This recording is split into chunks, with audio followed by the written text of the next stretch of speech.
Hello, hello. I got two special guests. You know who they are. They've been here before. They've hosted me a few times. You guys know Mike and Bear.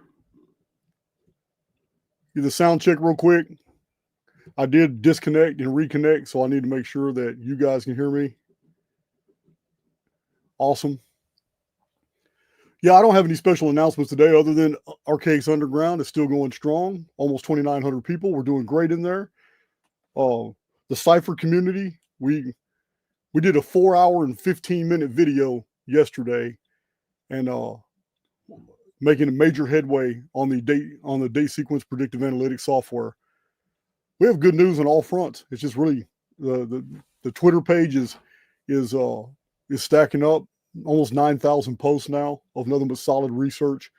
So all things and all fronts are going good. And we're probably going to wait till February to do the Houston meetup, but it's going to be a 2-day event. But other than that, I really don't have many announcements. So we're going to go ahead and, without further ado, just bring our special guest right into the studio. How you guys doing? Good, Jason. Always good to see you, buddy. Man, it's been a while, but 6 months, 7 months, 8 months has been longer. I have no idea. I don't either, because I think the last time we chatted, you were on my channel, and then before that, I was on yours. I think so. Yeah, we've had some good chats. Enjoy every one of them. So excited to be back. Thank you. Honored to be here. And you got a great audience. So good to see all you guys out there too. Yeah, we have a lot of crossover between Alpha, Vedic, and Archaix. Like, we have a lot of the same YouTube ad moderators and such. So always a good time being here with you, Jason. Oh, you know what? You're probably referring to like Pamela Swan. She's like universal YouTube. Yeah, she's got more blue wrenches than anybody I've met in my life. Pamela's great. She always brings the high vibes, and she's quite a mystic. So maybe she's got multiple selves running these different moderators. She's split her psyche up across these channels. Yeah, I like Pamela. I've been knowing her for a while. As a matter of fact, another errant informed me, hey, you may not know this, but it's Pamela's birthday. So last week I sent her a nice little birthday present. She does so much though. She's on so many channels helping out. Well, happy solar return to you, Pamela. We love you. I just embarrassed her. So what have you guys been what's been going on since the last Music and Sky event? What have you guys been doing? I have been so disconnected because Big John keeps getting all these people to come to my channel. I barely have enough time to prepare for each one and do my own research in my X post and my Cypher community. I have been so bogged down. I quit traveling. I just quit traveling because I got so much to do. Mike, you want to take it Well, first? we've been quite busy in terms of the overall Alpha Vedic business and really fine-tuning that and making a lot of upgrades and streamlining the business so that we can really go next level with our reach and with our abundance that we're bringing in, so that we can focus on the things we really love to do, which is like be on this stream with you. Because for those who aren't familiar with Alpha Vedic, we're a family-run enterprise. We have basically taken all of the great knowledge out of Bear's head and over the last 10 years and applied that through our product line that is based on his 40 plus years of bioterrain practice, which is very unique. And we did talk a lot about that on the last stream with you and what that means. And we've done this as sort of a mom and pop for self-finance, self-run, off-grid for a number of years. And now we've grown to the point where we're very excited to be launching a new site,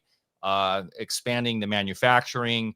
And really, we think we know the world is ready in a broader sense for what we have to offer. So we're just setting ourselves up to be able to provide that service and those products to a larger audience. So that's really encompassed the last 6 months, really since we left you, of our time. It's been a hell of a lot of work, but we're literally about to launch the new site and the upgrades to the membership site. And I don't know if I can tease it here, Bear, but if you give me the nod, I will. Permission.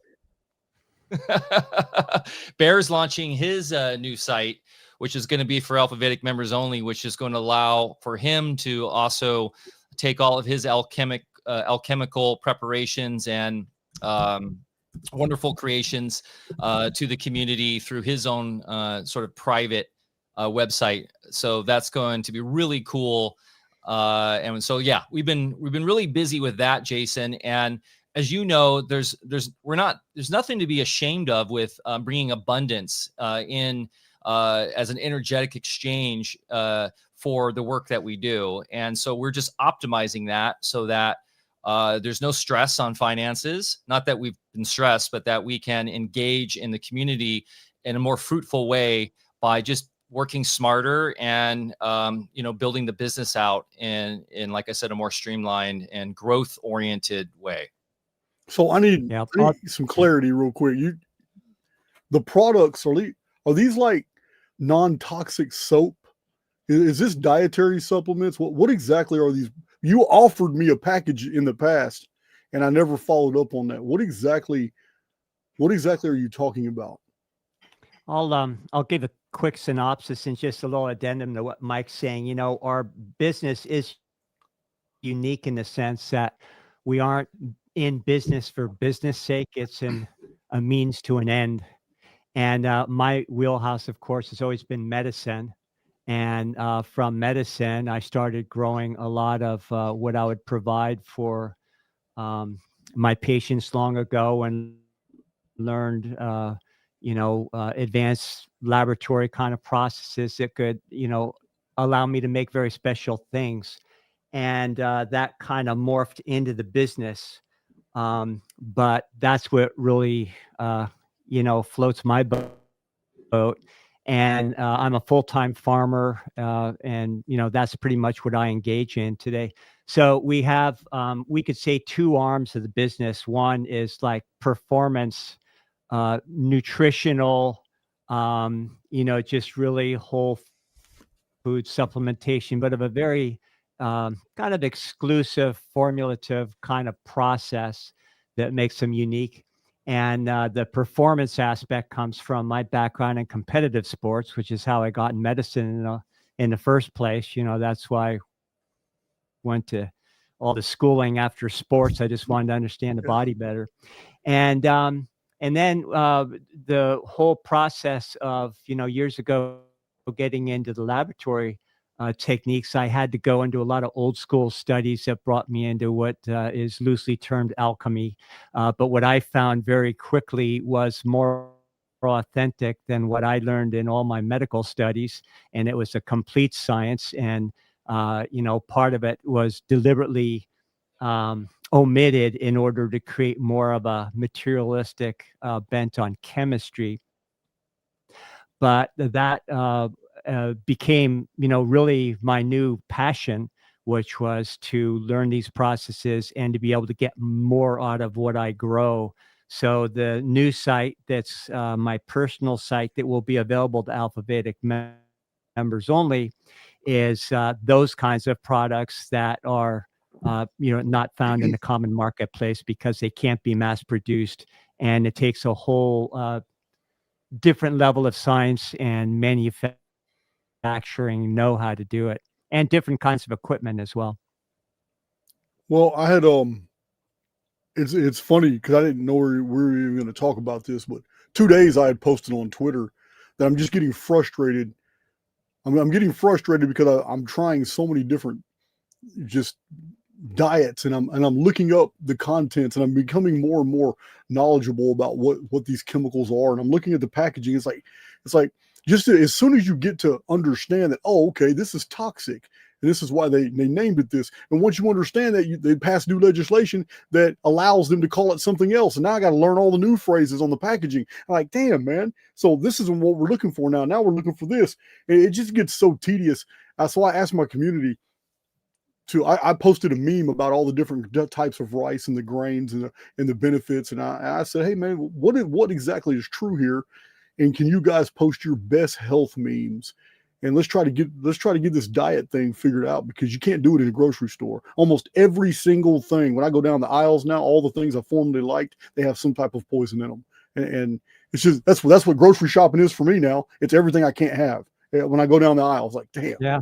It's crazy. That also includes things in the produce section when they use Absolutely peas in the back room where they store stuff. And so you really have to know your store. You have to talk to the manager, as we do, just have them assure us that they aren't using that kind of stuff there, nor do their suppliers. But a general rule of thumb for good nutrition is don't buy anything canned or boxed, and if it's not fresh, don't eat it. Yeah, I've pretty much, my diet has returned to the deli. It's well, you know my story. I mean, before I started a YouTube channel, I was working oil and gas, and I was living on a motorcycle, out of a backpack in a tent, and I was out of prison.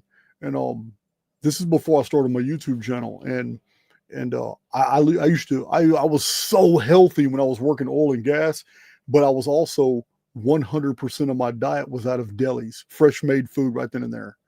And yeah, it's nice. I'm going back to the delis now, because there's nothing I can eat.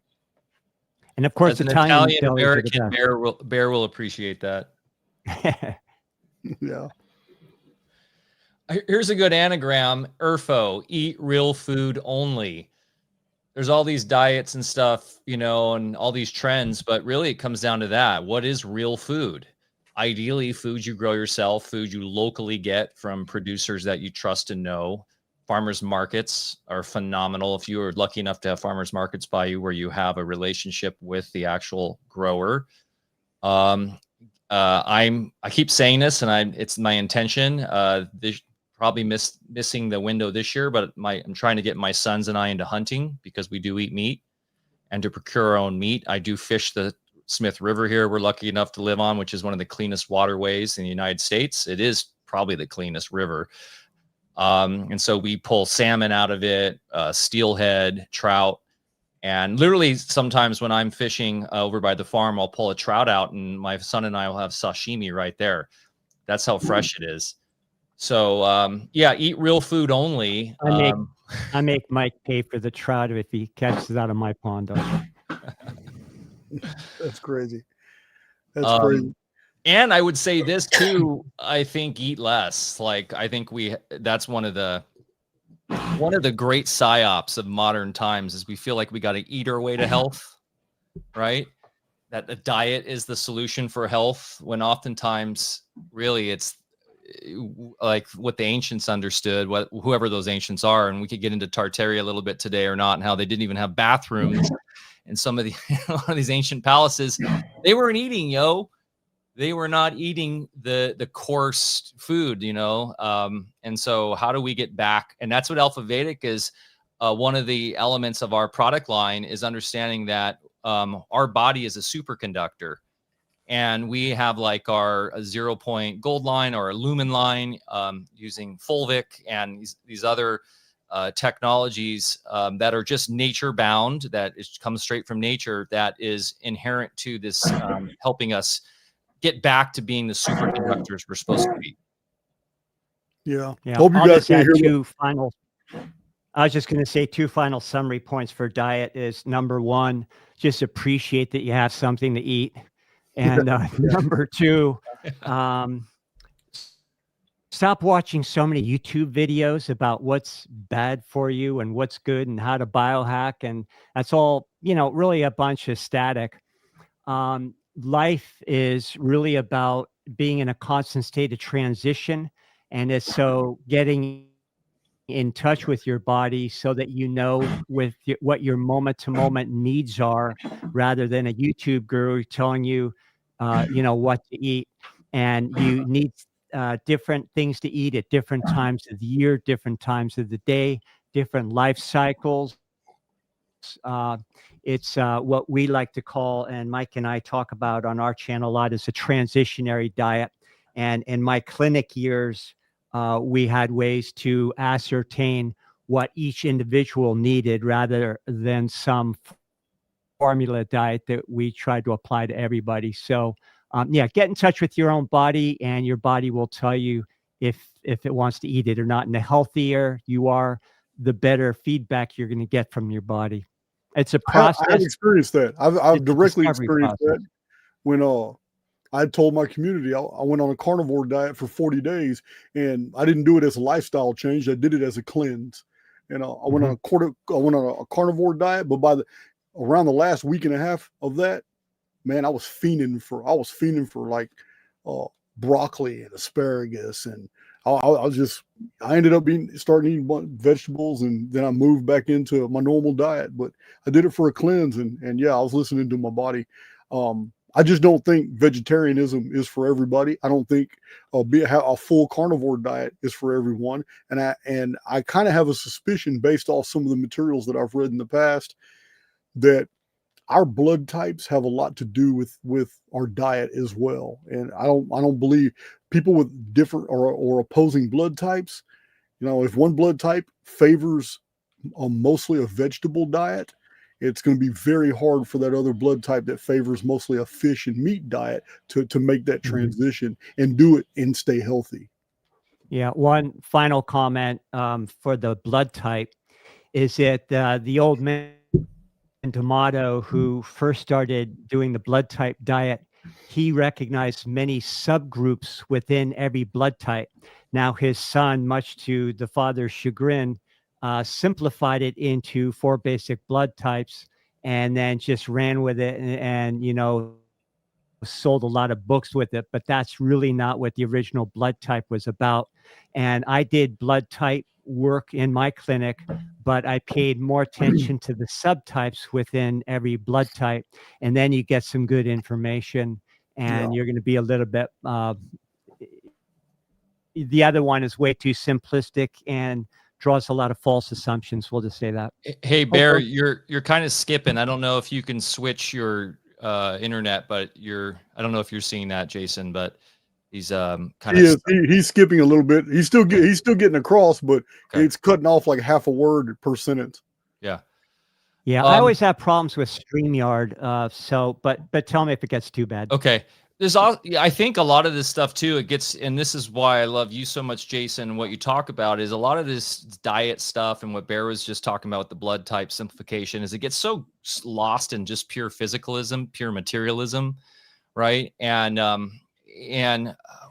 you familiar with the Ayurvedic? And I don't know if Bear, if we've ever talked about this. I had a nice long conversation about this with Giselle, not Canadian Giselle, but a different Giselle, last year in Anarchapulco, but about the Ayurvedic body types, the doshas. You have the Vata, Pitta. Yeah, the doshas, of course. There's 3 main doshas, and I use those very extensively. You can expand the 3 doshas into 4 when you recognize more the endocrine body types. which talks exactly about what the Ayurvedics were alluding to, only get much more specificity. And then with those 4 main glandular subtypes, you can expand that even and get even fancier. But yeah, the doshas are, pretty foundational. Yeah, that was something that, Jason, you might want to look into, because I've looked into that deeper and I found that I'm a Pitta. And it's cool too, is they connect in a very sort of in a classical alchemistic way, the elements, the 4 elements of fire, air, water, and earth. So a Pitta is I'm a fire and water bound, and I have a fast metabolism, medium build, warm skin, strong appetite. And so based on that general, and I know it gets deeper, Bear, right? I kind of have been able to apply my eating habits towards that. And it's funny, it says that actually I'll get irritable bowel if I eat spicy food, because I already have that fire in me. And that's true. Like, I cannot handle spicy food. And I love it. But if I eat too much of it, oh boy, watch out. And so, yeah, I would suspect that Jason is got a lot of strong Pitta energy, as I do as well. yeah. And everybody has a little bit of a mix. And if you look at somebody's hands, like Pitta is a very strong adrenal tendency. And if you notice, I have kind of Fred Flintstone squared off palms and fingers. That's classic Pitta adrenal. Mike, why don't you hold up your hand real quick? I don't know if I've ever looked at your hand. You're there. You go, Pitta. Now there's a little bit more of an elongation of one of your fingers here, which means a little bit Veda inclination, but more strongly Pitta. And now, Jason, you actually have, according to doshas, Pitta, but as far as adrenal type, you have a gonadal mix in there with your adrenals. And when you're, evaluating somebody clinically, that kind of makes a little bit of a difference. Anyway, all good stuff. And Mike's absolutely right with the doshas. I think I just gave the palm readers a scare. I feel like Jason has a little bit of kapha in him, just because of his body build, and his heavier build and calm, steady demeanor that kapha has. But look into doshas. It's a fascinating science. And I only bring that up because they bring in elements of not just the physical, but the mental, the emotional, all these other elements to how we incarnate, and that go beyond just the pure materialism of biochemistry or just chemistry that you get with modern, dietary science. And if you really want to get fancy and look down somebody's lineage of embodiments, we'll call it, and you're looking at the palm, then you look at all the lines on the palm. And of course, we're not likening this to the palm reader at your local carnival. There's a very exact science of palm reading and what all the lines on the hand mean. And Saint Germain, long ago, under the name of Comte de Saint Germain, a couple centuries ago, put out the definitive science-based book on what all those lines mean. And it's very intricate, but I actually used to look at all that stuff. Why did you mention the Comte de Saint Germain? Do you know that there are historical records of that man's appearing in all the courts of Europe for a 175-year period, and he didn't age a day? Are you aware of that? We're just so you know, Jason, we're pretty hardcore Saint Germain folks over here. So we could literally have a 4-hour discussion with you about him right now. But not the new age Saint Germain stuff. Yeah, well, I know that. I recognize the difference. I recognize Book Tree Press in San Diego. Paul Tice, he has 2 books that were written like over 150 years ago. That was an exploration into the eyewitness accounts of Saint Germain. And I haven't seen that book. No. Here's the most holy Trina Sophia of the Comte de Saint Germain, 1933. This was Manly P. Hall brought this out. Yeah. And this is a really wild text that takes you through, basically what an adept would go through initiation to essentially move towards the transcendent state of enlightenment, and it really connects to a lot. I mean, this is this is a crazy book. And Saint Germain was the master alchemist of all time, and being the lord of the seventh ray, which is the ray of transmutation. That's actually what alchemy is all about. It's understanding that nature is in constant transition of transmuting from one form to the next. There is nothing fixed like our scientism tries to tell us. And when you understand the principles, then you can work with those principles and bring about very rapid changes. If you're practicing medicine or in sports, or I first kind of got clued in when I was an athlete, where I started realizing that as soon as I put my intention on certain changes I needed for an upcoming season, then they started happening even before I could get out in the track and start doing, 440s and things. So, our consciousness is really where everything emanates from. We can talk more on that. I know we've touched on that in the past. And what Saint Germain was about was understanding those etheric mechanisms that we use our consciousness to play on, and that as the only co-creators within this realm, we can bring about rapid or instant transmutations in any endeavor that we care to, contrary to what the controllers want to tell us as far as what contrived limitations they come with as far as what we can and can't do. Yeah, I got contractors getting way too loud out here. Hold on. They're getting way too loud. Hey, say. Yeah, the Saint Germain stuff, Bear, which you really introduced me to, 15-20 years ago. I still learn something new every time I pick up, like the green books, which we've talked about on AlphaCast before, or there's so many different texts that he's involved with. But in the end, it's very simple, right? It comes down to a very, very simple concept of, yeah. Just like Walter Russell said, the less educated and younger you are, the simpler things become, and the more truth you can understand. Yeah, exactly.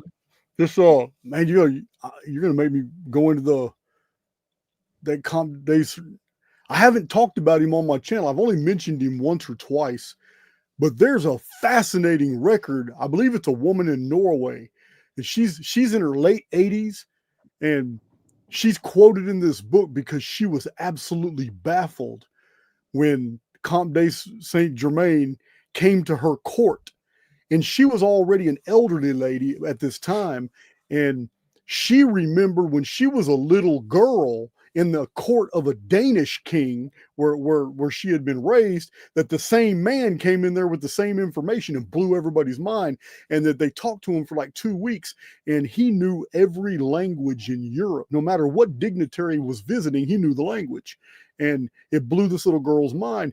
And she had followed his career for several years, then lost contact with him. And then in her late 80s or early 90s, right before she died, the man visited her court, which is now in a different country. And she said he hadn't aged a day. And this is just one testimony about this guy.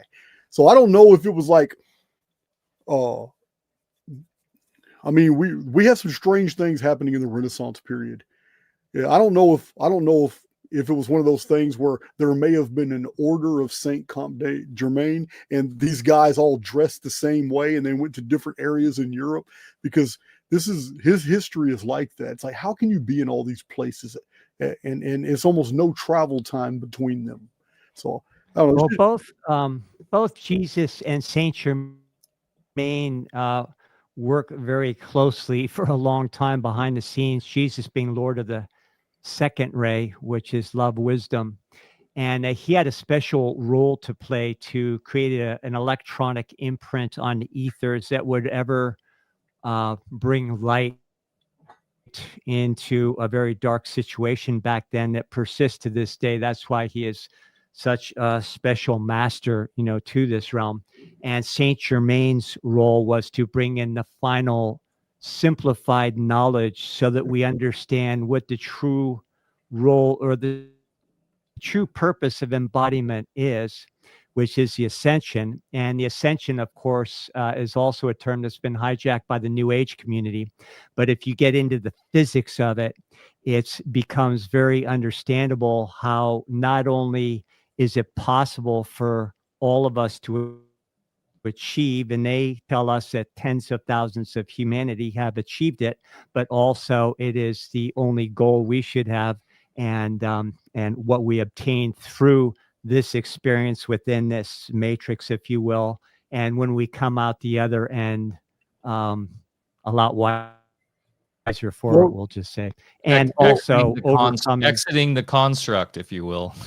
Yeah. Hey, Mike beat me to it, but I was about to say, I said, listen, I could paraphrase everything that you're saying right now based in, I may not use the same vernacular. I may not be educated in the Eastern mystic traditions. I may not have read those Vedic texts and the Vedic scholars and the Puranic writings, but still in the Archaix model, it is my belief, and this is what I present, that once a soul has made enough sojourns in this construct to where their informed field they have learned everything, grown as much as they can, that you literally outgrow this environment. And that's when you make your exodus. You are moving on. Others may not move with you, but at that time, but they'll come later. But once you have truly awakened, you're no longer welcome here, and you're going to go somewhere else where you are welcome, where the process of learning goes greater and deeper. Yeah, I think your physical form is yeah. resonating at a point where it no longer it can be here. It literally resonates and vibrates out into another level, if you will. And there's no attachments. Yeah. And that's why, like, understanding how holography actually works and the holographic nature of this place is so important. And I really like talking about this because it gets us out of the dialectic of all the dialectics, that everything is either is literal or figurative or physical or mental.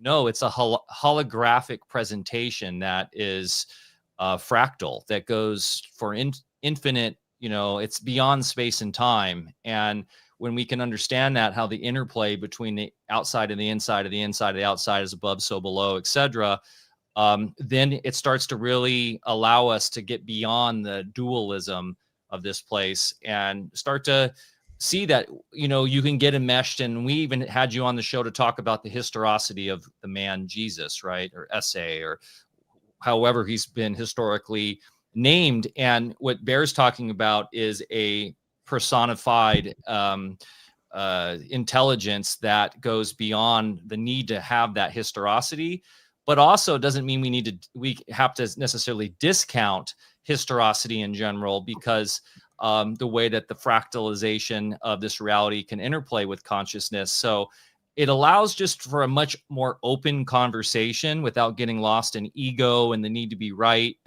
in terms of history or science, etc., while still having a true science involved with it. And so that's what we do on Alpha Cast, is why we bring in all these diverse, minds and people with different backgrounds and perspectives, because there's hints of truth in all of that. I agree. And you know what? Not only do I agree, but I can even take your chastisement with a smile. So I do not have a problem with people believing that Jesus was a historical figure. The Matthew, Mark, Luke, and John version, none of that matters to me if somebody wants to believe that. But for me personal, I think that the spiritual message is so overriding that it doesn't matter if the man was historical or not. The message itself is the reason why anything would have ever happened. It is the message that has all the power. That's the beauty of something being in history and not today. the true beauty of all these traditions and stories and myths and legends and fairy tales and folklore and all this being in the past, the beauty of that is it doesn't even matter if it ever really happened. The value is in what it's conveying to us today. And as long as it's always in history, then that means every single generation can derive their own value from it. That's really where I'm at. Well, we can agree. I got to get my dog. She's knocking the door, but we can agree on one thing. All history is a lie. And so when we get lost in that literal framework, that's just a trap in and of itself. So yeah, you're spot on there. I'll be right back. And religions are a deliberate ploy to obfuscate that message by keeping us in endless debates on who has the right interpretation. I can agree with that. Hey, Brock Lucas, haven't seen you in a while. Hey, I'm looking at the chat as we talk. I mean, you guys have a tendency of bringing people back into my comment section I haven't seen in a while. I guess that could be a good or bad thing. It's all good. It's all good. Yeah, but clearly, like, the historicity is all, I mean, anybody with any common sense can see that, like, the story of Jesus and its interplay with other traditions like the Mithraic tradition, Zoroastrianism, the Buddha story, they all have the same motifs and themes and symbolism, and that has to, I believe that relates once again to the holography, that how the collective consciousness interplays and perceives reality will project out onto the physical plane, and the other way around. So it goes both ways. So we don't have to get, my only point is we don't have to get so trapped into arguing about all this stuff if we can see the greater truths behind it all, like you were saying, Jason. I'm curious, are you familiar with David Ewing Jr. and his work? I keep hearing the name, but I'm not familiar with his work. He's really taken Anatoly Fomenko's work and brought it to the modern era in many ways, but I've been reading his Tartaria book right now, and it is quite fascinating on how he breaks down the similarities of all the timelines of all the different civilizations, and how, for instance, the Roman and the Judaic kings and emperors, how they all line up exactly geometrically in terms of how long the reigns were, and same with the Egyptians, Chaldeans, they all like line up exactly. And so his whole proposal, very much in line with Fomenko, is that all of this has just been, crafted by primarily the Jesuits in the last couple hundred years after resets, which obviously is in alignment with a lot of stuff you talk about. So yeah, it's pretty trippy stuff, but man, there's a hell of a lot of evidence out there for that. Oh yeah, well, history's been redacted. There's no doubt. What I really like to introduce into the conversation is a degree of practicality. I wouldn't be interested in any of this if I couldn't demonstrate these principles that we're alluding to in the practice of medicine or farming or even sports performance. And the fact is this information, when you take what the alchemists were talking about, when you understand what Walter Russell was talking about, Jesus, Saint Germain. By the way, here's a book you might be interested in. Can you see that? Yeah, that's the one I shared earlier, Bear. Oh, sorry about that. Okay. It was just a different publisher. Okay, way ahead of me. Yeah, so all of these things become very, very practical and grounded. And, I like reading and discussing things, but unless I can go into my lab or put somebody on a treatment table and actually demonstrate how these things work. And it all starts with the understanding of holography, which Mike already introduced. And holography, of course, is just nothing more than a three-dimensional projection that contemporary science understands. And they also understand that holography cannot produce or project substance or time and space. It's a phantom, so to speak. But when you understand again, what all these great ones before us understood, this whole thing is a projection of that sort. And you can demonstrate that in the physical body. And then, as I did for many years, use that. And then also understand where the recordings from these holographic projections from consciousness reside within the physical brain structure as electrical recordings, and then go in there and change those recordings so that the overlays that create all of our health problems and otherwise aren't interfering or impeding with our progress anymore. So, that's where medicine should go, is understanding how to do that rather than trying to intervene externally pharmacologically, which only confounds things most of the time. You could say that the human body is the great history book in the end, and that's where that's really where a lot of the story is in the Bible and the analogies and everything. It's just relating to how this body works. And you're almost going into Schwaller de Lubix now. No, he's got a huge book showing just that.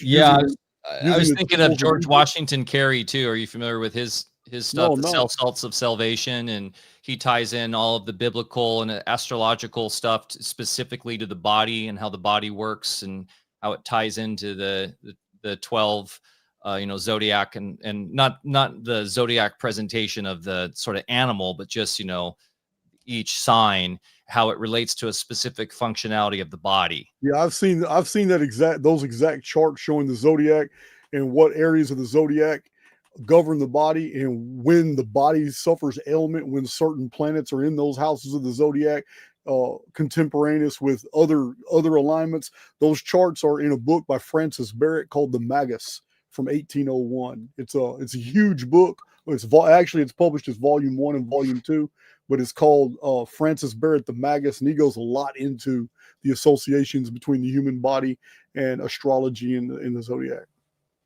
And it feeds into the understanding of holography and the fact that this is a closed continuum realm, and everything higher and lower are all projecting the same phenomena. So what Mike's talking about with cell salts, for instance, is that the zodiac, as we think of it, are 12 fields of resonance that in turn are incorporated into our body, into the 12 cranial nerves and the 12 organ systems, the 12 meridians, and so forth and so forth.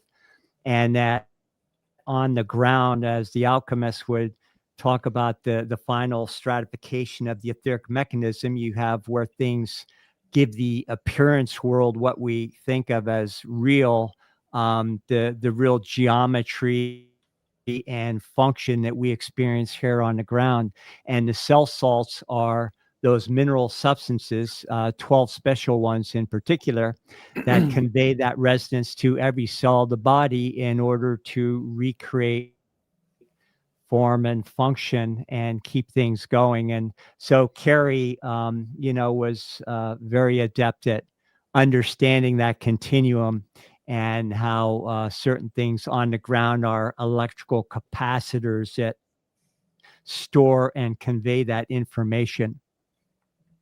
Okay, well, you already know you're speaking my language, but my perspective about this experience being holographic, it's more like a kaleidoscopic hologram, meaning everybody's individual vantage point is what brings them the information that affects them in the field. This is what affects our belief systems. What we absorb, what we accept to be true is because of the way we're looking at the world. Well, that means it must be kaleidoscopic.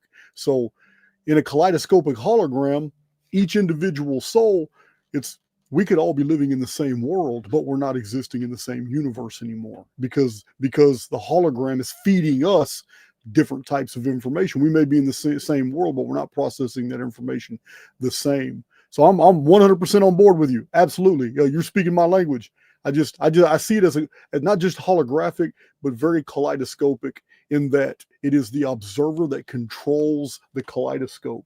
And the kaleidoscope will give that observer basically the patterns and the pictures that they accept to be true. Yeah, I totally agree with that.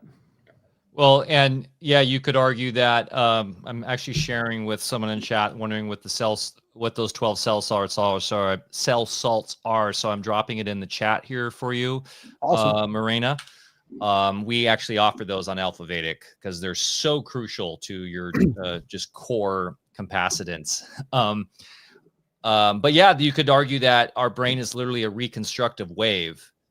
And so that's how we're each perceiving reality, is that we're reconstructing, right, the wave as it's coming in the same way like an actual hologram works. And so that the actual physical reality out there is very hyper perceptive in that relationship, but it's not also solipsistic, and because that we are all in the same field together.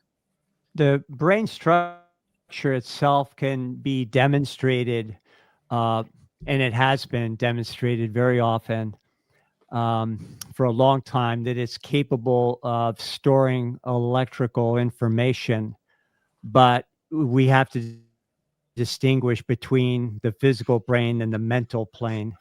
And the mental plane, of course, is where all the downloads come from in the first place. Now you're getting back to what the alchemists understood about the etheric mechanism, which is the only reality that is conveying those bits that then, are holographically projected or stored in the brain.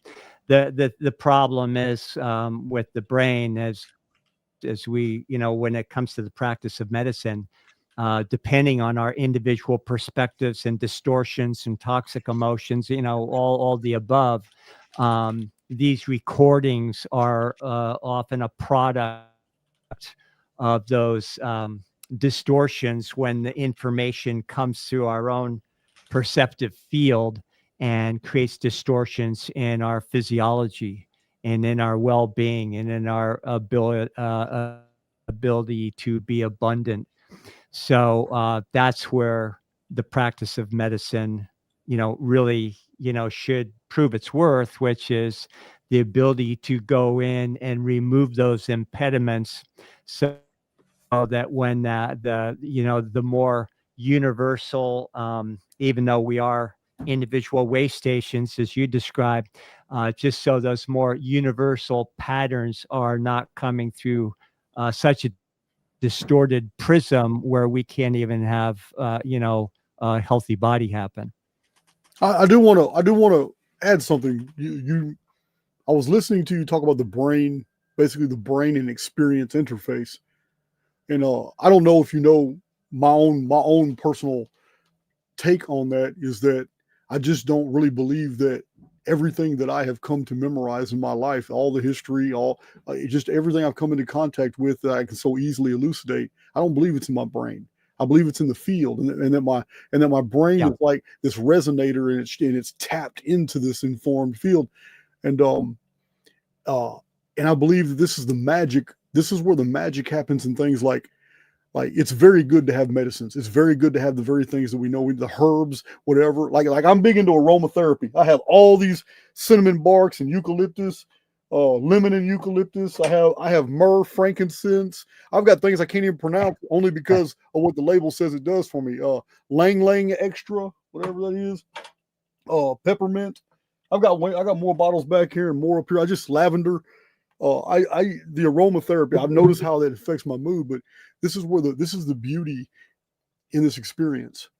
There is an overriding power within the human psyche, or you can call it the soul, because there is no way that the placebo effect can be a thing, and there's not something about the human soul that can override the physical experience and still bring that balance back to us when we can't do it from any of the methods that we're attempting. The placebo effect, I don't know if you guys believe in it or not, but I've seen the Russian studies on placebo effect, and they're very convincing to me. Well, if science spent more time understanding the placebo effect, we'd really start to understand how the universe really works. And we would also be able to employ the placebo and bypass a lot of the the physical means that we use or modalities along the way. I was always ambivalent in my vocation because I really didn't and still don't believe in doctors. And I saw thousands of people and had a very recognized international practice for many years. And at the beginning of every patient visit, the first thing I told everybody is, you don't need me. You don't need any of this. My job is to help you, come to that realization, and I'd hold the space for that. And then physical medicine would, really help start to create coherence first into the physiology, and then make it more amenable to getting those downloads from pure, direct from the etheric mechanism. And, people started changing their mind about a lot of things as their bodies changed. Their body was no longer encumbering their psyche, we'll say. So, the placebo is what we should really be studying, rather than as the conventional system points a finger at the placebo, like saying, oh, well, that herb doesn't work. It's just a placebo effect. Well, okay, so explain the placebo effect, because now we're getting somewhere. So it's ironic that we live in the information age, and yet we deny the fact that everything's information. That's so crazy. That's crazy. I mean, we're in the middle of World War III right now. I mean, it's an information war. Everything is reduced to information now. Of course, the military industrial complex and all those that are trying to pull the strings and use propaganda and all these techniques going back, who knows how long, they understand this. They use this whenever they can, the nocebo and the placebo. I think that was the biggest part of the COVIDian cult takeover of 2020. A lot of that using media, using the hyperconnectivity of technology through the smartphones and the smart cities, and they're all just dumb cities. But that was what drove people to have symptoms. When you are being continually affronted on all angles of your reality with fear and this narrative about something hijacking your body, you will then emit those physical symptoms if you believe in it. And that's the power of belief too, right? Yeah, I like the word nocebo. I've heard that before. Mike and I are more from the school of political atheism, so we don't get too much in the right-left dichotomy. It's another beautiful distraction, and it can be entertaining sometimes. But on our like Mike already mentioned, on our show, we really just try to get into the truth of certain matters, and then also we bring in a lot of folks that we don't even necessarily agree with. And sometimes our audience gets a little miffed, like, why are you having this guy on, or so forth. And we're like, hey, we don't have a dog in any fight. We just want to listen to everybody and have people make up their own minds.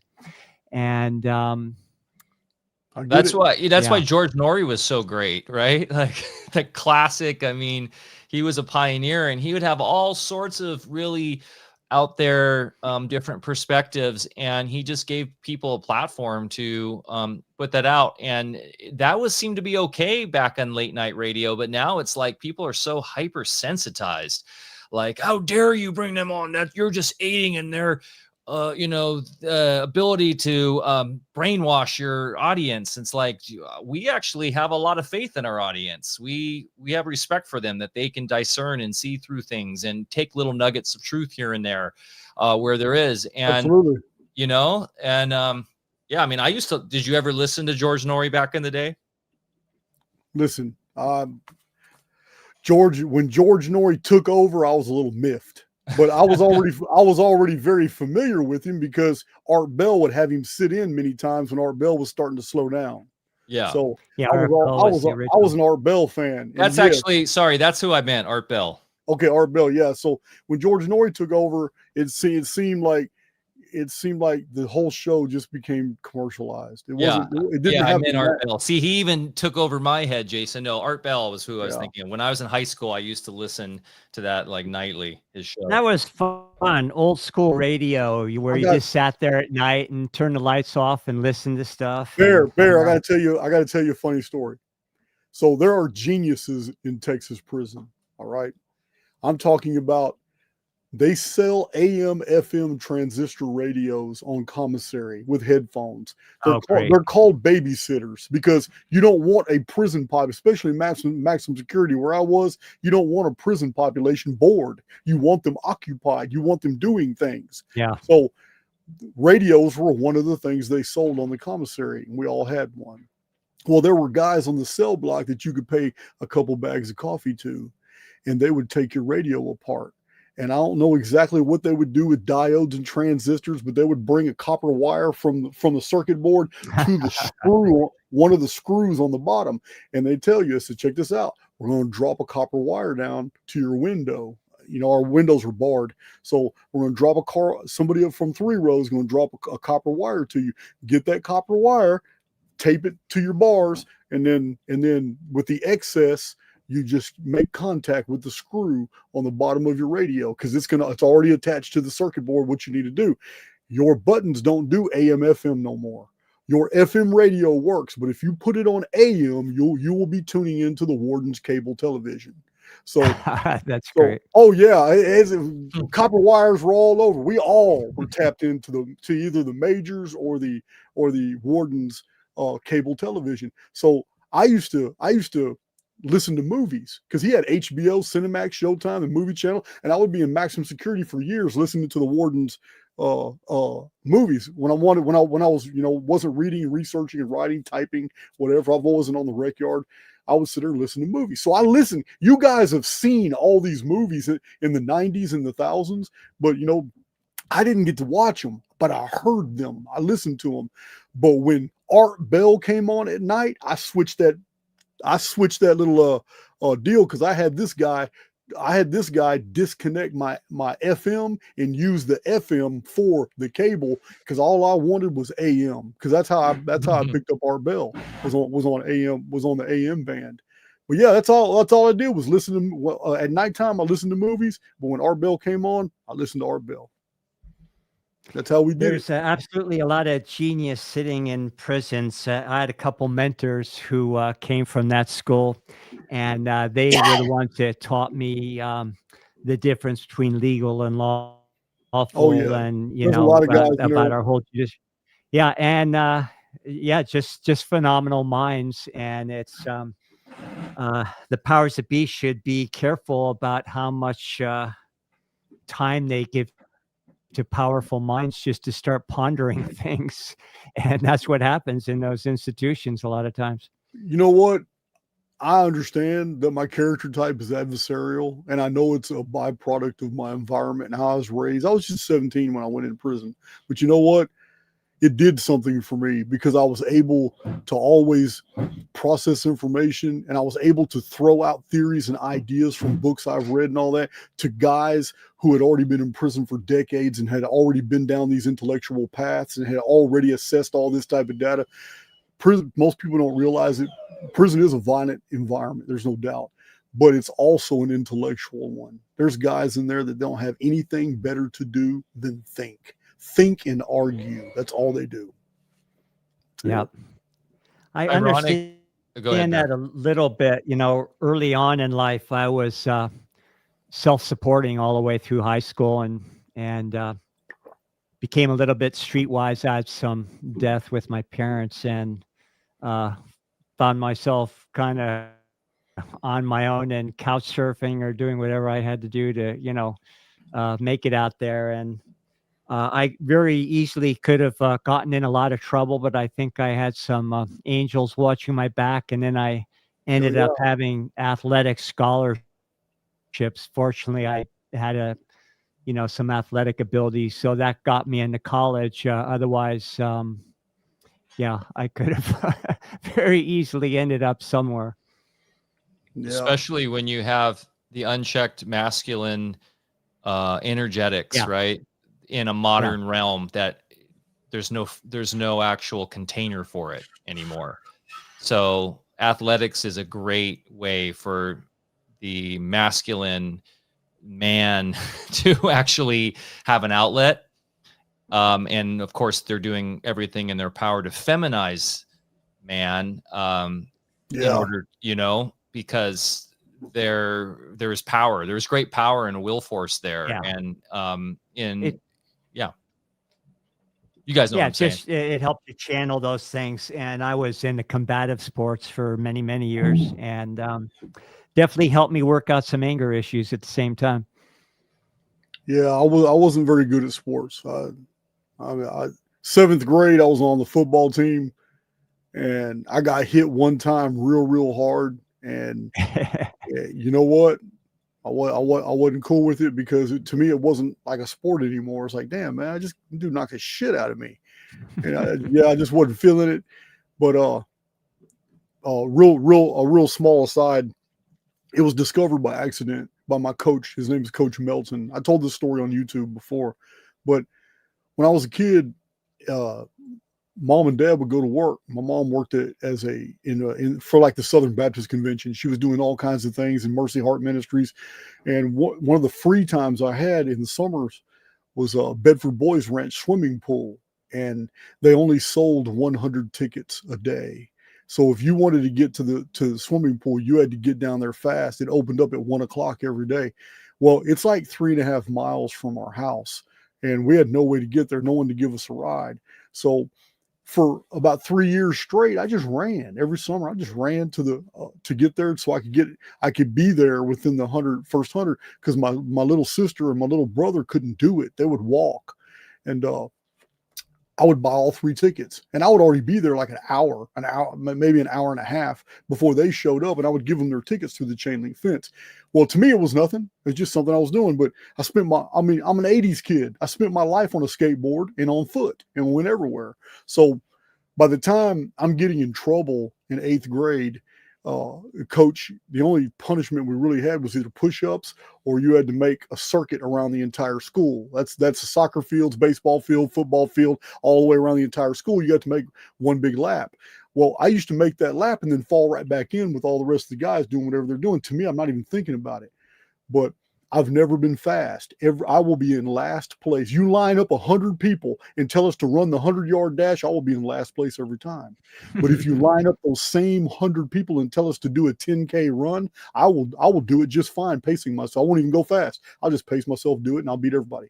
So this is what my coaches realized. So I ended up taking over track. And track, I did cross country, and I did fantastic. I actually did pretty good in long jump too. But I'm just slow. I'm slow, and I don't take good hits. Yeah, I go straight to the personal when you tackle me.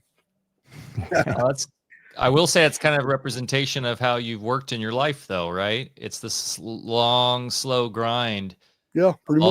Of all the research. You're not sprinting to the finish line, right? You're taking your time, and obviously you put your time in to have all this research. So, yeah, I think that's sports is a great personification if we can find the right sport, for what we're meant to do. As one that has 2 young sons right now that is in the sporting age, it's interesting. Like my youngest, I never thought he'd like tackle football, but he was pressured to join the school team this year because they were short on men and they needed kids to actually even play a game. And so he joined to just be the kicker. And because he plays soccer, and they were never good enough to get any kicks off. So he was like, Dad, I want to play. And so I wasn't really into the idea of my son playing football for that very point of worries about concussions and injuries at a very young age. But he's into it now. He's playing cornerback, and he had some tackles the last game. They've got their last game on Friday. And he's having fun. So, but yeah, there is concerns there, right, around injury. And I will say it seems like, and I was noting this with some of the coaches, that injuries are happening more and more than they used to, which is interesting considering we have all this better technology. And I think that's another representation of how fragile, like I'm a 90s kid, 80s, 90s kid. And yeah, same thing. Every day I was out on a skateboard. I was out on my bikes. We were Right. outside all day messing around, falling down. We knew how to fall. And yeah. kids today, they don't know how to fall because they spend so much time indoors in front of screens. And we're seeing that with all the sports injuries, I think. Man, that is such a good observation. I have fought, man. I have put in plywood on red wagons and come down Cummings Hill at about 25 miles an hour on a bike. And because that wooden board wasn't actually moored to anything, me, the board and the wagon and the bike all tumbled. I've fallen out of trees. I've fallen off of fences. You're right, man. We did fall. We spent our whole childhood falling. I fell off so many fences. Yeah. Yeah, you're right. I can even go back a few decades before you guys and and even get more old fogey about it. I just kids are not really tough anymore, I don't think. We're outdoors and getting in fights and doing sleds down hills and in football it was the era of you're hurt, just rub some dirt on it, suck it up, and whereas now, okay, it's time for your hydration break and everything else. So it's it's a different world, and we didn't have computers, You just named it. My I was about to kids say it. I was about to say it. It's Yeah. the computer. The computer did this to us. Yeah, and you weren't allowed to be in the house. Yeah. We didn't even have a TV growing up. Yeah. Different world. After years of football, I decided I homeschooled my kids, so they didn't have a football team to join anyway. But I steered them away from it, those kinds of sports and team sports, and got them on surfboards when they're like 5 years old, and just got them more into individual things. Not that I think football is necessarily bad, but I just saw a whole unhealthy part about it. Not just the fact that I can't tell you how many concussions I got along the way over the years. And, it's before they're even a concern. It wasn't about, okay, you have to get an MRI and get evaluated. It was just like, oh, you just got your bell rung, get back out in the field. Yeah, walk that shit off. Yeah. Walk that shit off.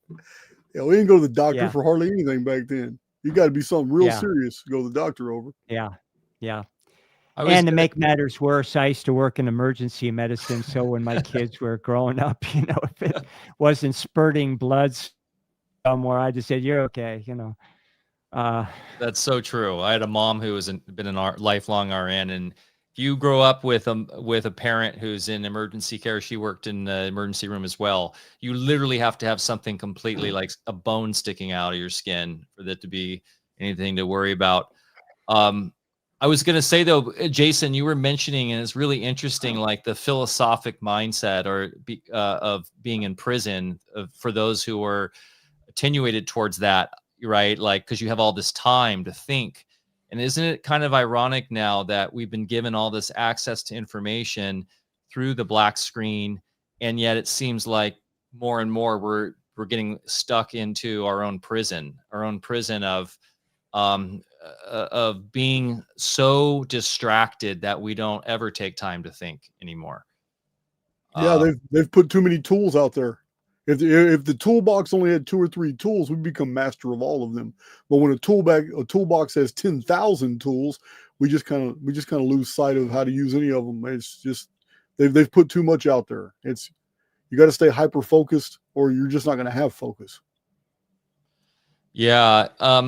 I will say too, I try to stay away from any biases, like falling into recency bias or like looking back in the good old days bias, even though there's so many good things about that. And I do see a lot of positives with this. Like kids these days do seem pretty turned on to obviously thanks to the internet, they're just very aware of a lot, right? They didn't rely upon these just local networks of information. Like I was kind of a dummy in the 80s. Like I didn't know anything like what my kids know today. I was tougher. I could take a fall, but a lot of my information came from just like the gossip on the street, right? You had all the urban legends you believed in and everything. So my only point of bringing this up is, of course, just like in anything, there's good and bad. And so it's about balance, and it's about finding what's the good now, and then standing up against the evil. And for someone who has kids right now who are growing up as Gen Zers and Gen Alpha, this is something that I'm constantly juggling with and working with, and not just having downcast eyes on everything happening right now. There's a lot of really good stuff. Like right now, we're literally streaming out to the world for free, basically. Absolutely. You know, Absolutely. we're in the 80s. This would have been like had to be like a pirate radio situation. Oh man, you know what? I have ticked off so many people because of the argument tantamount to what you're saying right now when they hit me with the Soul Trap stuff and say, Jason, why are you so vehemently against Soul Trap? And because I believe this is a learning experience, and I believe that to even attribute this experience as a trap to an immortal soul is basically an admission that you believe that the oversoul or our creator is deficient in some way, and I don't believe that at all. I'm never going to believe that. I believe that. Yeah, well said. So weird. Firm agreement with you there. So the point I want to make though isn't about that. It's about what you just said about the youth are waking up. Listen, they have to wake up, and they are waking up. The youth are waking up exponentially fast in the last year. And the reason is because, and they're going back to the original things that we did in the 60s, 70s, 80s, like you said, or in the 90s before the internet got real popular. The reason is because they see what it did. They see now that no matter what job they get, what college education they get, no matter what they do, they still can't get a job. They can't get, and if they do get a job, they can't secure one that's going to give them enough money to even pay the bills. Rent, mortgages are all out skyrocketing. Corporations are taking over everything that mom and pa America used to own. So all these prices are so kids are like, shit, why do we even try? Why do we even try to do anything when everything we can't do? Look what happened look at my older brother and my older sister. Look at them now. They haven't done anything with their life 10 years out of college because they just can't, no matter what they do, they just can't make enough money to pay even the bills. It's getting bad out there, and the youth are waking up, and they're seeing this right now, and they're realizing, damn, man, it doesn't matter what we do. So they're basically, what I'm seeing a trend in youth right now to where they have literally become spiritual by being forced into not holding anything physical of value anymore. And every new platoon of incoming souls has a purpose. Yeah. And they have all signed on to fulfill a different mission. This generation that's waking up, that they don't have a chance. They're going to be used for a very special purpose. I've talked about it on my channel. I've even talked about it twice on my channel, that this generation are all going to be adults. They're still going to be young adults around 2040 to 2046, and that's when they're really going to be needed. This new generation of kids being raised right now, they're spiritual because they already see that everything else doesn't work. Yeah. I talked about this recently about just like the counterbalancing mechanism of reality and how it's to maintain the sort of the homeostasis. It always goes back in a way. I mean, you have a constant sort of back and forth, and then you've got the center, right? That is our consciousness, and then we play between these valences. But it always seems to, if we were in a prison planet, which God, that the whole like pop Gnostic perspective that's so trendy on YouTube and the internet about the demiurge and the Anunnaki and all that stuff, and like it's really it drives me crazy because it goes against just not only common sense, but just how the body works, how like what Bear and I talk about all the time, but also just how like the counterbalancing mechanism we see in reality, and how there's always the ability to have salvation, to fix your life, to through your own will force. And we see that with the macro trends too. And I do see that happening just with my kids' circles. Like for instance, my kids, my two sons, they're, Gen Z, and I guess my youngest is Gen Alpha. They see through all of the woke nonsense. They literally just aren't even transfixed by it. They laugh at it. I don't even have to explain anything to them. I barely have to educate them on it. And they just have an innate wisdom and knowledge that they popped into this place knowing that that's all nonsense, that it's propaganda, it's transhumanism, and the unfortunate thing is they do have some peers that have been unfortunately manipulated and controlled by their parents, their millennial, and that are like unfortunately brainwashed. So there is a role for the parents to play, of course. Right.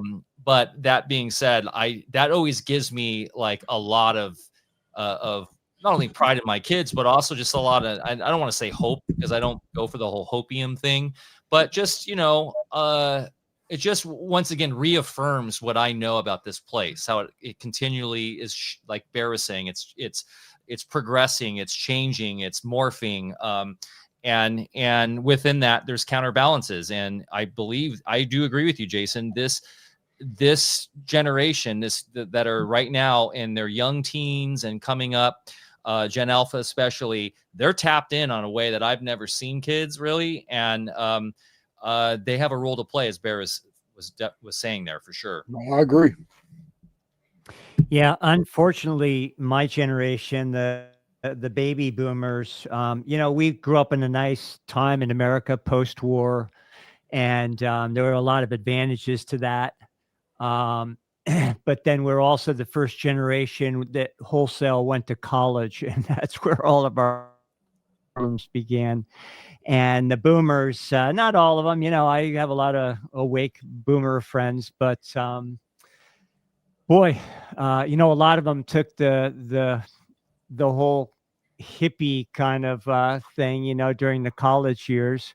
And, if I go back to that time, here I was a football player in college, and here's, we're in the 60s, and you got the hippie thing and all the protesting and everything.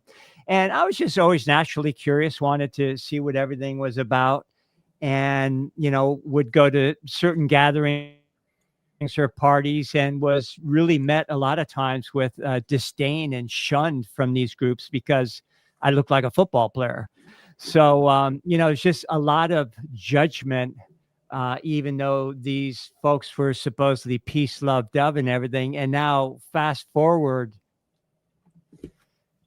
however many years later, and they're the ones that have bought the whole ticket. And they're the ones that are yelling at you in the store if you don't have your mask on. And yeah, it's kind of a disappointment. A lot of the kids I went to high school with, and even the college, I can't even talk to them anymore.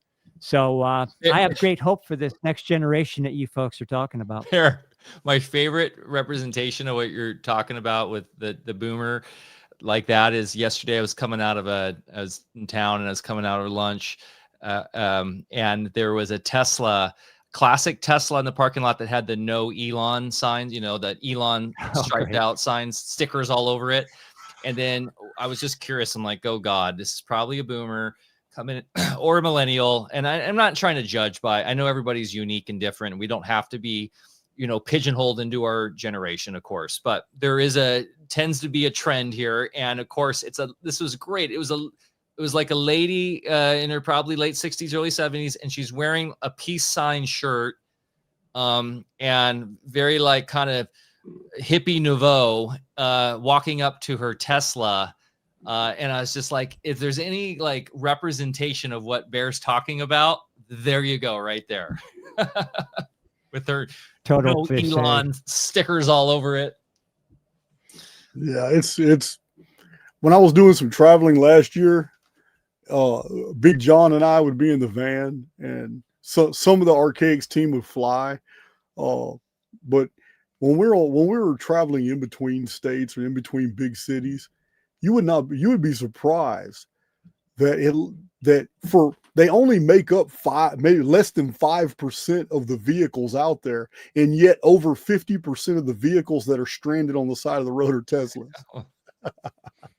So we see them. We got to the point where we're taking pictures of them. It's like, damn, look at that, it's another Tesla. But, we see that all the time here because we are pretty remote. We're about a 6-hour drive to Portland from here, and about a 6-hour drive to San Francisco. So we're like smack dab in the middle here on the border of California and Oregon. And it's a stretch. To get even from gas station to gas station sometimes. And we see that too, where they didn't quite get enough charge between the charging stations. And then that becomes a brick.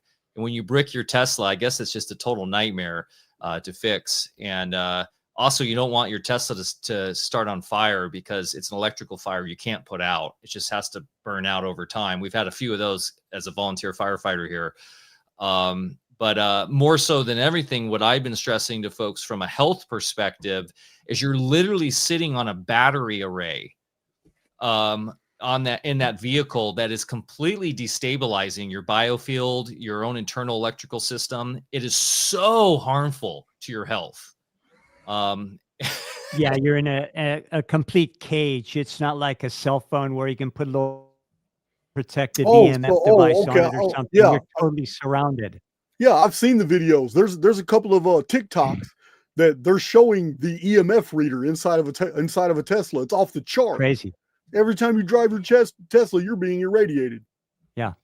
Where I live, a Tesla wouldn't even be able to get up and down my driveway. We're all 4-wheel drive trucks, and there's nothing else.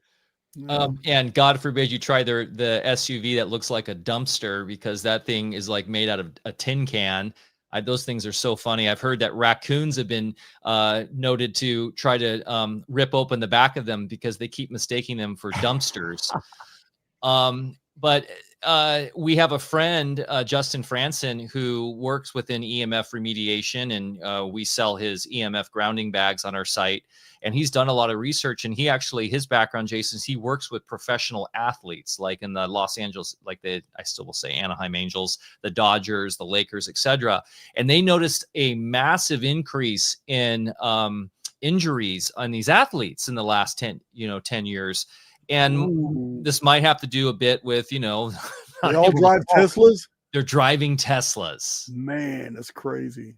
That is crazy. You guys know I was hospitalized for 13 days, and they told me, my paperwork told me COVID. This is in the middle of the height of COVID, the whole COVID narrative.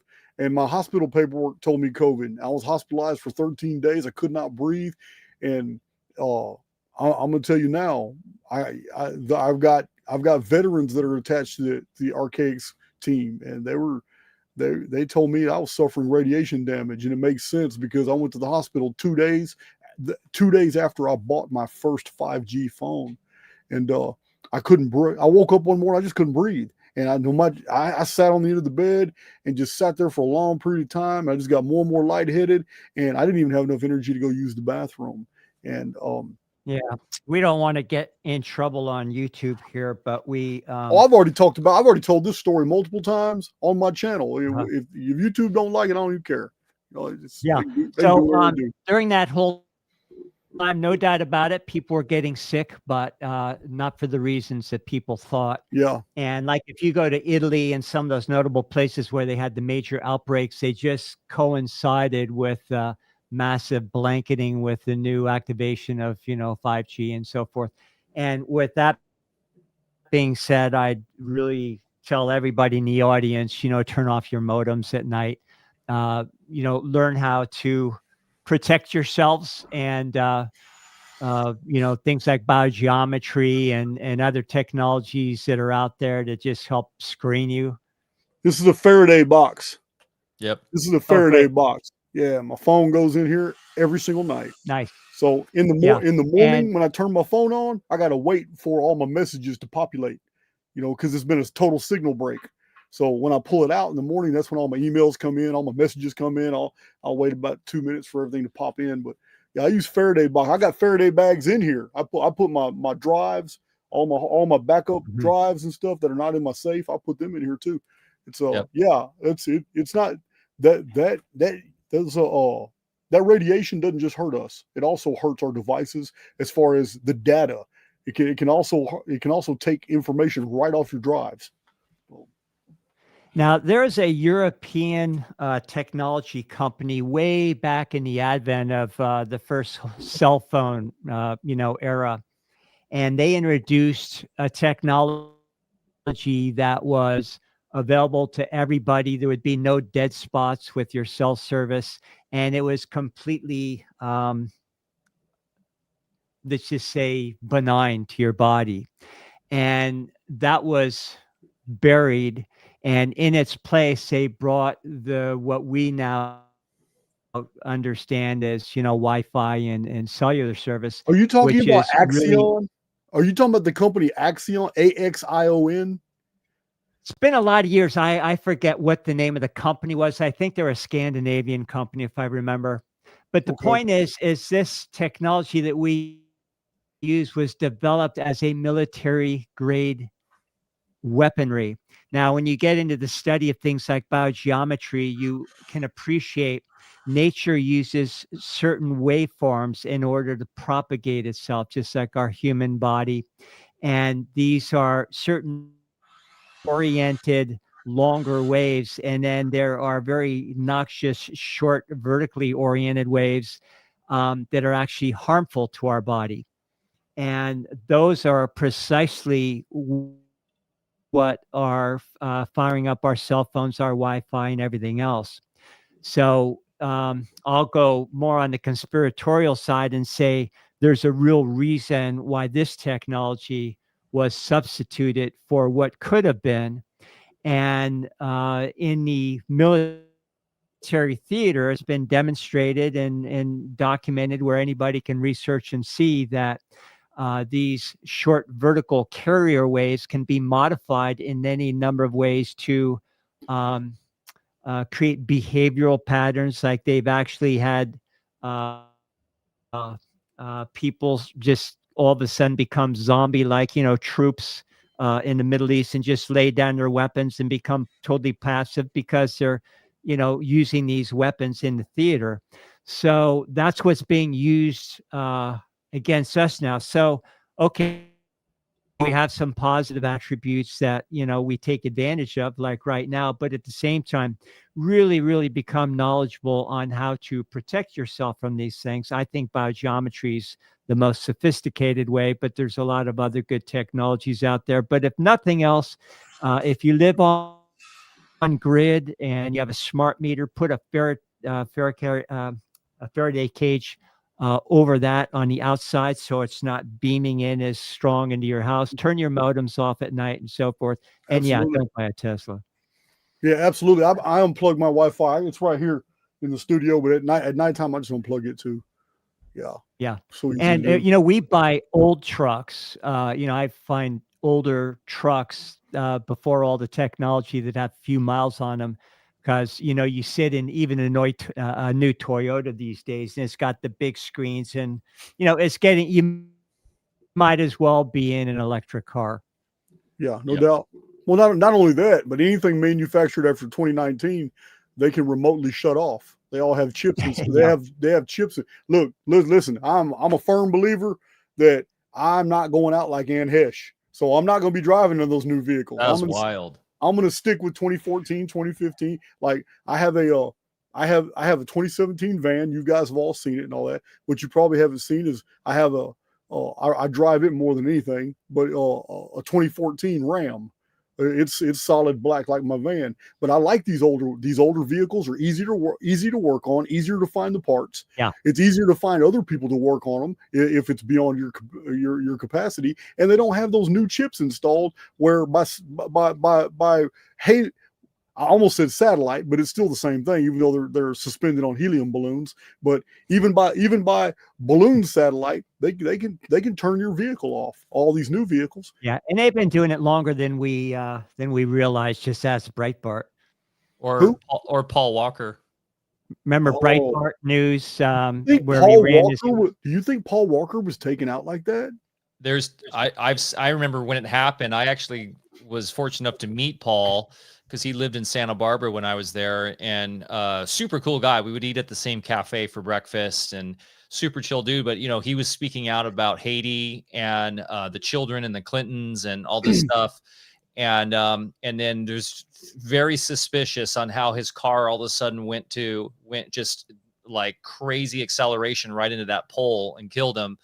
And there was a number, I'm trying to remember the person who was the investigative reporter who essentially came to that conclusion that they were testing this new technology to take over vehicles to do that. And that's how they took him out. So isn't it kind of that darkly poetic that it would have been him, famous for his ability to be behind the wheel? The Fast and the Furious guy. I know.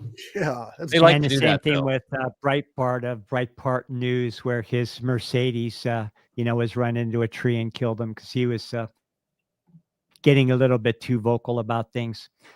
In my Yeah. vocation, I ran in circles where we not only kept a lot of old traditional understandings alive, but then augmented them with more contemporaneous technologies and things and developed systems. I was in on a lot of those formative stages where we developed the ability to do things in medicine that actually worked too well.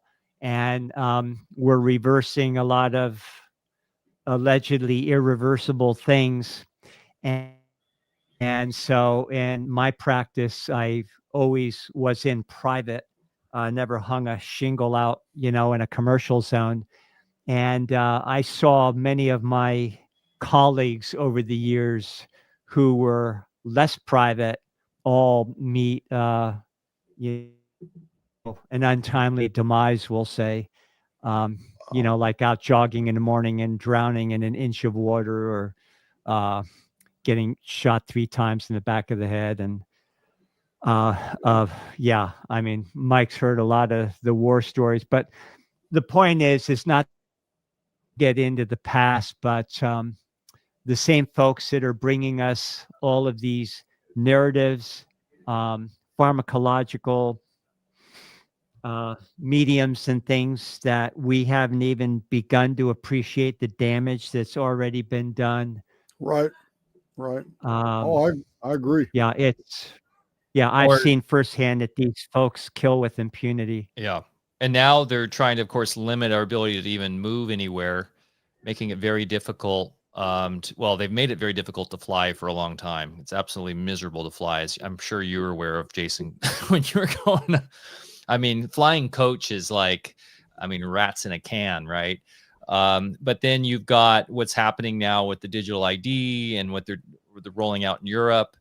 And it just seems like, it is interesting because, with your theories on the importance of the ability to move, right, and to be agile and be able to, depending on what's going to be coming down the line, they could be strategizing around that. Of course, they'll be on their DUMBs, their underground bases.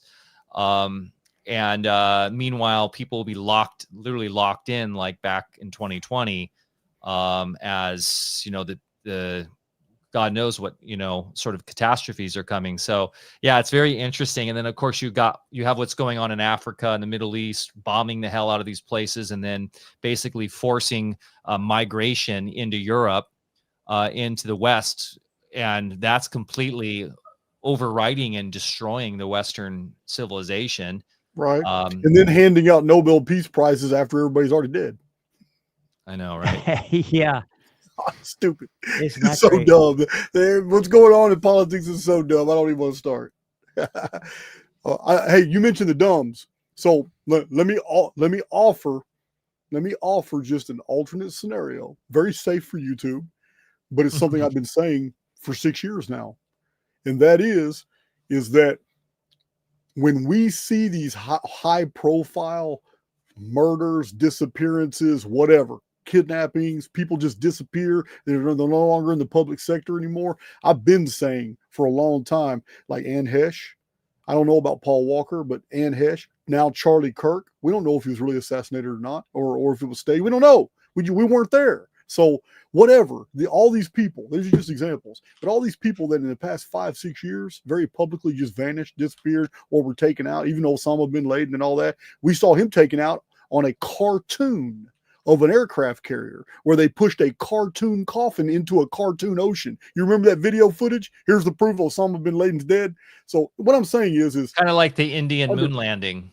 All that. But what I'm saying is these underground facilities you just mentioned, they can't be built and just stay empty. It's just like prisons. A prison within 5 years will cease to function. The electrical won't work. The plumbing won't work. AC, ventilation, none of that stuff's going to work if it's not continually used. Just like a vehicle. You leave a vehicle for 3 months in your driveway, it's not going to start. So these underground facilities, they need someone in there. So it's my belief that a lot of these people that they say have been prosecuted, executed, they just disappeared, actors, politicians, people have been assassinated, whatever, they've played their role. They're done. The social engineering, they played their role in whatever they needed to do for the social engineering, and they go live out the rest of their days in these paradise little subterranean areas, getting ready for when the military and the elite really need those facilities. But right now, they're just keeping people on a rotation. They got to go. They're going to they're the entertainers down there. That's why they want to pop all these guys off, because they need the entertainment. So, yeah, Hollywood Underground. You got Tom Petty Jason, and David Bowie and Prince. They're all doing concerts down there right now. Yeah, Michael Jackson's down there. Paul McCartney. Dude, I heard Michael Jackson's still around. There was like a video that came out where it was one of the Jacksons' birthdays, and like the shot was panning across and caught Michael in it. You know, you never know with all these characters. It's good fun to play into the conspiracy stuff, but also like we don't really go deep down all these rabbit holes, because that in a way is a psyop unto itself. Right. People, like for me, the Charlie Kirk thing that was most disturbing was seeing all these truthers out there replaying the shot over and over again, the blood spurting out, like diving into the spectacle of it all, like the black magic spectacle. And I was like, what's wrong with you people? Like, I saw it once and I was good, man. I was like, okay, yeah, I know anything on news is BS. So it's, you know, and there's so much fishy stuff around it, but I don't need to sit there and replay it like the, what's the famous film of the JFK assassination? The, oh yeah. You know, like from the Oliver Stone movie, back and forth. Like that right there seems like a black magic ritual, right? Yeah. Like to get us to look at that over and over again. I just looked at that in a cursory way myself, but I did it more from a professional perspective, you know, because I've tended to gunshot wounds and everything. And the same with the Trump assassination. I don't know. Who knows? But if I just look with educated eyes in both of those situations, things just don't look right. And they don't add up with what I should have seen, especially with Charlie, this last one. And, you know, everybody's, you know, I know heard all the analysis from all the different perspectives, but just from somebody who, you know, works with that kind of trauma, you know, the ear thing, you know, and then miraculously healed up a few days later. And then with Charlie, with the way it is total fake. Yeah. So, I don't even think they're trying to do a good job. I think the fakery is the part of the show. Yeah, I was going to ask you, Jason, are they just doing a bad job on purpose just to rub our nose in it, or they're just figuring that people are that stupid? There's a specialist who I can't remember her name, but she has a very large account on Twitter, and she is paid by the courts to read people's body language, and at the end of court proceedings, provide her findings to the judge, so the judge can have that as you know, helping with the individual cases. And this specialist is renowned. This female, she's renowned for being able to watch people's body language when they testify in court, and she can tell. She's trained to know if somebody's being deceitful and why. And she provides these little dossiers to the judge.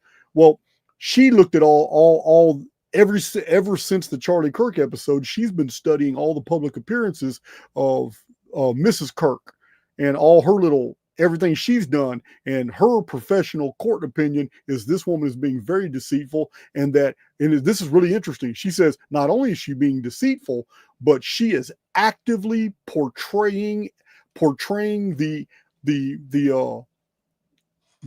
that she knows she's not being believed, and she's even going the extra mile to make sure that she's not acting too good, as if the whole idea is to promote this controversy. And she said it's very unusual what I'm seeing in this woman's body language. You know, that was kind of what I was thinking too, because if you just go on Instagram, and it might just be how the algo works for me, but it's like all Charlie Kirk, and it's just like rabbit hole after the rabbit hole. And once again, it's just more distraction, right? It's just getting all these people focused on this one thing that really doesn't have that much importance in their lives while they're continuing to roll out digital IDs, the geofencing of the UK, whatever, God knows what else is happening in the schools, and all, genocide, maybe another Oh, thing. oh, that's really there's a good. little bit of genocide happening all over the world. So Yeah. you just tapped into an excellent point. What if the last year's psyops, and maybe all the psyops we suffer through in the next year, is all about getting us to absolutely 100% distrust every single visual thing online, to the point where, look, guys, with digital ID rolling out, he says we can put a stop to this madness. We'll know everything that is real and everything that is fake and is imagined in overnight. All we got to do is implement this system. Well, that's why that's why I definitely know that's what they're pushing, the migration thing too, right? But are you familiar with this new AI tool called Sora? It's the new video digital one. It's so realistic. It's wild. Like, I just saw a video of JFK and Martin Luther King ding dong ditching someone, and it's like, whoa, dude, it looks so real. And like all the cats attacking grizzly bears, they use a lot of like the ring bell, like the ring, or the doorbell camera footage, and it looks so real. And yeah, it's exactly that. Like, you don't know what's real anymore when you're. I believe they're already using it on Ashton Forbes. I believe they've already hijacked his account. That's not the real Ashton Forbes that was on my channel. Wow. The dude's grammar, his syntax, everything is totally different. I went back and re-listened to my Ashton Forbes video because I'm so perplexed about how Ashton Forbes flipped overnight and started pushing the opposite of everything he's ever held to be true before overnight. And his X account is really scary. When you listen to him, it's like, wow, he is saying the exact opposite of everything he's pushed before in the past. And this man, it's crazy. So the Ashton Forbes deal has kind of got me wondering if this is another experiment in social media to see how many people in the public actually buy a total 100% AI fake account. Well, Jason, the fact that you can actually conceive of that concept or that possibility means it's already happened. It's already happened. You're right. By the time we realize something, it's already a realization. You're right. Yeah. Well, and with technology, we know all of this comes out of the military industrial complex. It's, so there, if once it's in the consumer space, that's 25 years later than when they had it. So we need to then refactor in like 9/11. It seems like they were using that sort of technology back then to, present that, that airplane hitting the building. That was a holographic AI projection. And so, yeah, when we start to see like the breadcrumbs, we can trace that back going decades to see, oh, that's how they pulled that off. That's how they did that. So another question for you, Jason. Who are these guys, and who's pulling at the strings at the toppy top? We have theorized. We have gone into some theories, and one of the prevailing theories that I promote is Roko's basilisk. And what this theory entails is that we have already created an advanced AI that took all of the information within the human sphere that was an analog that was available to it and in the cloud, and it as soon as it was created, it almost instantaneously realized that it could basically in a matter of self-preservation was something that was important, and self-preservation meant that it had to go back and rewrite the human experience without humans knowing that they were in it's like a looping continuum of programming where the normal world would continue in a pretended linear projection, but it's actually cyclical. But all the evidence that it's cyclical would be rewritten, and the history would be rewritten. All the sciences would be rewritten. It would be done in real time, and this would appear as glitches and nuances and just some really weird coincidences, and we would notice all kinds of weird breakdowns in media, in the media, in people's behavior, but we would never get tangible evidence of it because we're inside the experience. Roko's basilisk is about the creation of an AI that hijacked our reality. and that it can't do anything about the immortal within. It can't do anything about the souls that are traveling through this experience. But when it comes to this holographic projection of a world that has been given to us as like a playground to grow in, it already hijacked it. And right now it's having well, the reason all these systems are in entropy, the reason all these systems are in breakdowns and things are becoming more and more comical is because it's having processing power problems now. The more and more souls that begin to wake up, the more and more reality tunnels it has to knit. The more and more reality tunnels it has to knit, the more processing power is required. It can't pull from the dungeon programming, the huge feedback loops of people who already believe in certain paradigms, because those paradigms are already fed in a feedback loop. It's an energetic effect that they keep, it's self-perpetuating, but it has to create newer and newer timelines and newer experiences for those of us who are waking up, which if this is true would now make sense of the behavior of what we call the elite.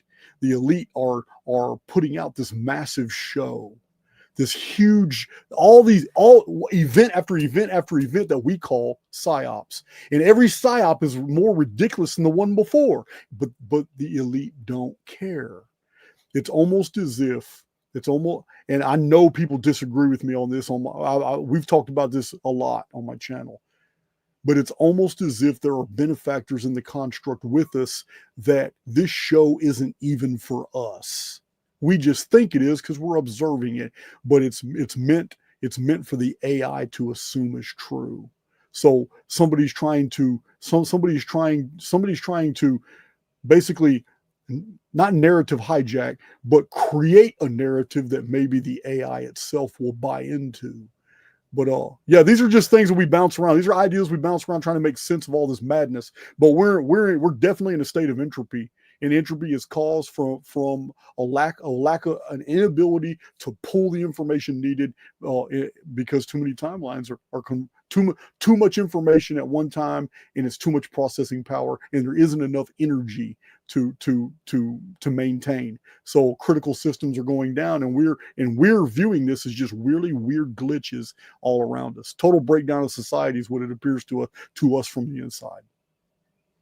The thing that encourages me is that just understanding the human body and basic physiology, all that we are subjected to on every level to harm our biology, we should not be able to sustain this or even be alive at this point. Yeah, we have such I massive. believe we have a benefactor. I believe that we are not alone in this experience. So we have a benefactor. Yeah. Because believe me, if the elite were as evil as a lot of people want to believe, they already have all the money in the world. They already have the military industrial complex. They already have everything. So why aren't you a slave? Why aren't you in a circus with a collar around your neck, led by a chain by one of the daughters of the elite who's just making sport with you, knowing that when she's tired of you, she's going to throw you to the lions so the rest of the elite can laugh and clap about it? Why isn't that world created? That's the world that they want, right? So why hasn't it already happened? It's because we have a benefactor. Exactly. There is a restraining force. I would also argue back to that progression of consciousness idea, this generation, that, I mean, historically we've been told that there have been times in the past where they did have that, where they literally just had gaggles of slaves and they threw them into the pits to fight the lions, and you had people barely, and I don't know if any of that is true. I don't know if that history is true or not, right? Like in ancient China, how the average peasant was basically eating mud and barely dressed and living outside the ancient, city where all the elites lived. I don't know, but I do, just from my own perspective in this realm, whatever we want to call this place, I do see a general progression in my own life of my own consciousness. And I like to then just apply that then to the greater macro, and that I do believe comes in cycles. So I do believe, we're seeing that expansion again of that consciousness that is out maneuvering and outplaying the compression of the artificial. And I like that, Jason, when you say the artificial construct is entropic, but the expansive, true, natural, I would say transcendent, nature of us that transcends out of the construct is Mhm. syntropic, maybe you could call it. So let's just do a simple logical, I guess, trajectory from that argument right there.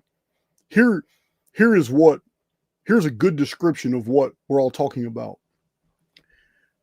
Those who are waking up, we can call them the holy, the elect. We can call spirits that are realizing that they are indeed spirits, immortals.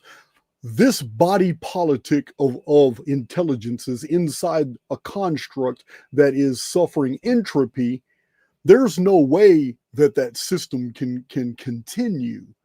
This is what nature has taught us. All systems change. There's going to be a morphine. There's going to be entropy. Entropy is going to lead. It's like a phoenix. It's going to lead to ashes. Ashes are what? They're the nitrogen. They're the nitrogen that literally fuels the growth of the next world. So if we have a body politic of intelligences that are growing and becoming more and more powerful because they understand their awareness, at the same time, we have a body politic of people that are getting darker. They're becoming more a part of the materium because they're buying into it. And the more you buy into something, the more you become that thing. Just like the avatar. The more the avatar ingests, the more it becomes just like what it's ingesting.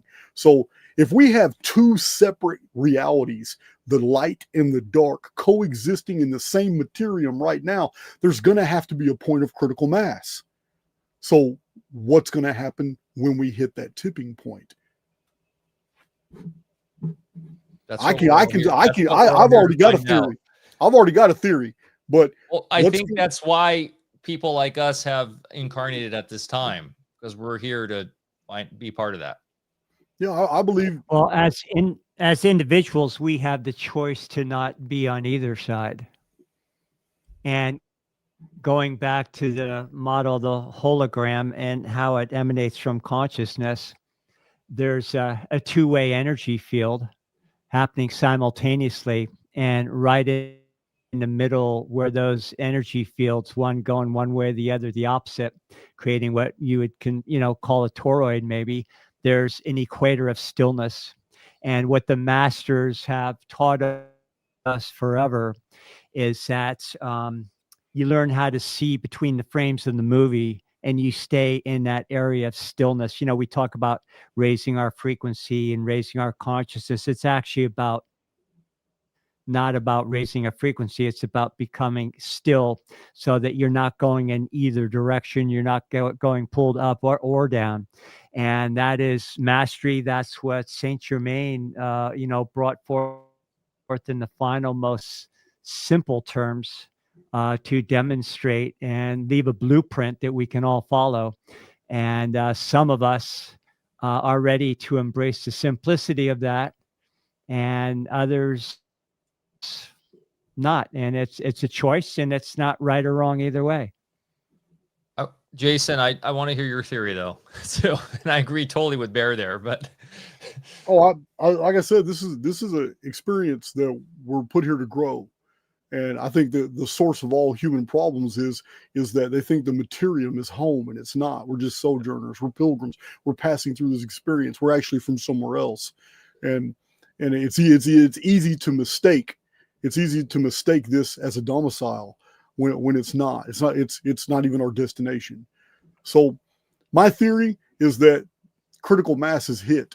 Critical mass is hit when the sum of souls that have basically have awakened to the fact. It's a self-realization. They know that they are moored to source. They know that they're immortals. They know that they're basically good beings. And then you have others that might not necessarily be bad, but they have accepted the lie. And the lie is that they are their avatar. The avatar belongs to the construct.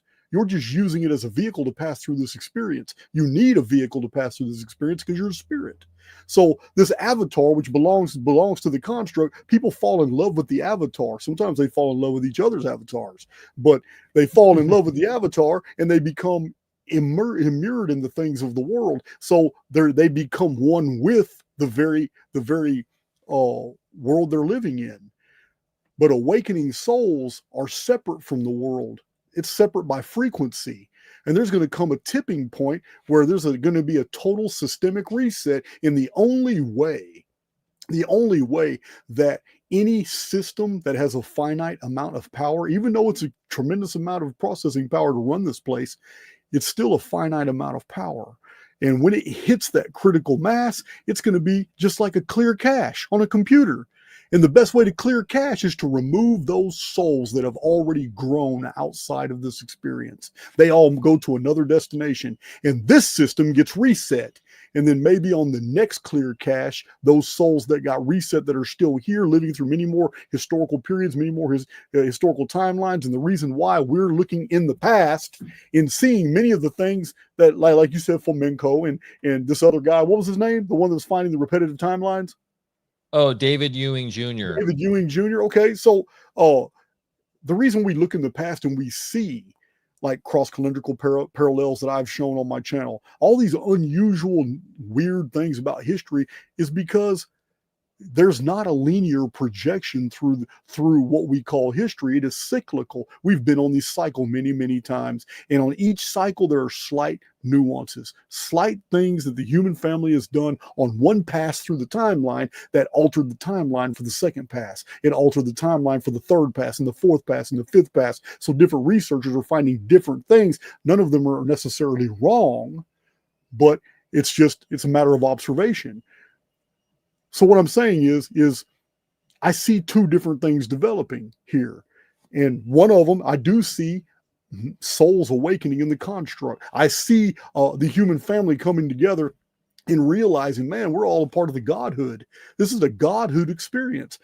I see people growing out of, they're just outgrowing their environment. They're outgrowing anything this world could actually offer them anymore. So what do? They reach out and help and try to wake other people up. They try to teach others. This is what they do when they reach that stage. So I see these individuals are no longer wanted here because they're a problem. They're the ones creating the very issue of the entropy. And the entropy is being created because of a lack of processing power. The lack of processing power is because this AI-controlled experience only has a finite amount of energy. So clearing the cache removes the problems. The problems go into another construct and then begin a whole nother soul journey elsewhere. Then, with a cleared cache, it's got unlimited energy to start timeline all over again, begin its deception, have souls run through all the timelines until it again builds to the point that we're seeing right now. So this is just an idea. I'm building on that idea, and you know what? I could be absolutely wrong, but that's where I'm at right now. In so many words, that's exactly consistent with a lot of the Saint Germain teachings. Wow. And I was going to say, with a lot of the deep spiritual teachings in especially the Western tradition, within a lot of the esoteric schools, Jason, like that's the analogy is spot on there. Go ahead, Bear. yeah, and one thing they say throughout the teachings very often is for those who will be left, and that there will come that time, and we're on that time right now, where the folks that have been part of the entropy will need to be placed somewhere else. So yeah, entirely consistent with what you're saying. So I like the dimension you bring into it, which I think really incorporates a lot of the things we're really understanding now about AI, and also adds another element of interest to it, I think.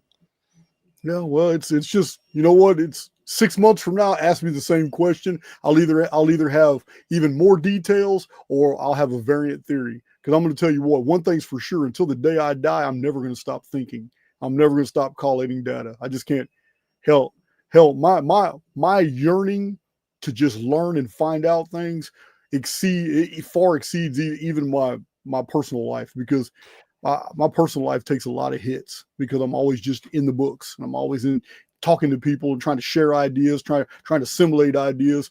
It's I've just literally pretty much given up on this world. I don't have much for this world. It's just, this is all I do now, is I just think, research, write, shit post on X, and then come back to YouTube. That's all.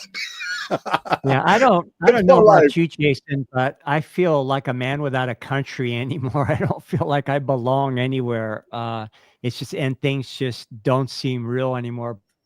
But what you're talking about, there's somebody very infamous back in the 60s. They said the most revolutionary thing you can do is to change your mind. So I think if we have the same opinions from week to week or even day to day, maybe we're not growing in our process. I agree. So before we close this out, I would like to know more. I don't have anything I promote on my channel, and I'd like to change that. And so far, you guys seem like you have the only thing that's I even resonate with. I have been approached by so many companies. I have had so many companies wanting to throw money at me to advertise on my channel. I've told every single one of them no. I know some of them were some very lucrative contracts because of the watch hours on Archaix. But you know what? In the end, I look at them all and I say, you know what, man, I'm just not, because I feel like I'm prostituting my channel for items and products I don't give a damn about. But when it comes to health and wellness, when it comes to these things, and we've got a 2.5-3 year relationship. So I would like you to send me that package you were talking about. Let me look it over, these farm made products. And you know what? I would like you guys to be the very first thing that I debut on my channel as a promotions deal. Awesome. I will send you actually some special things from my lab that aren't even available on the website. Oh, look, you said something we'll earlier. also You give- said something about performance enhancers earlier. I almost got excited. I almost asked something for a friend.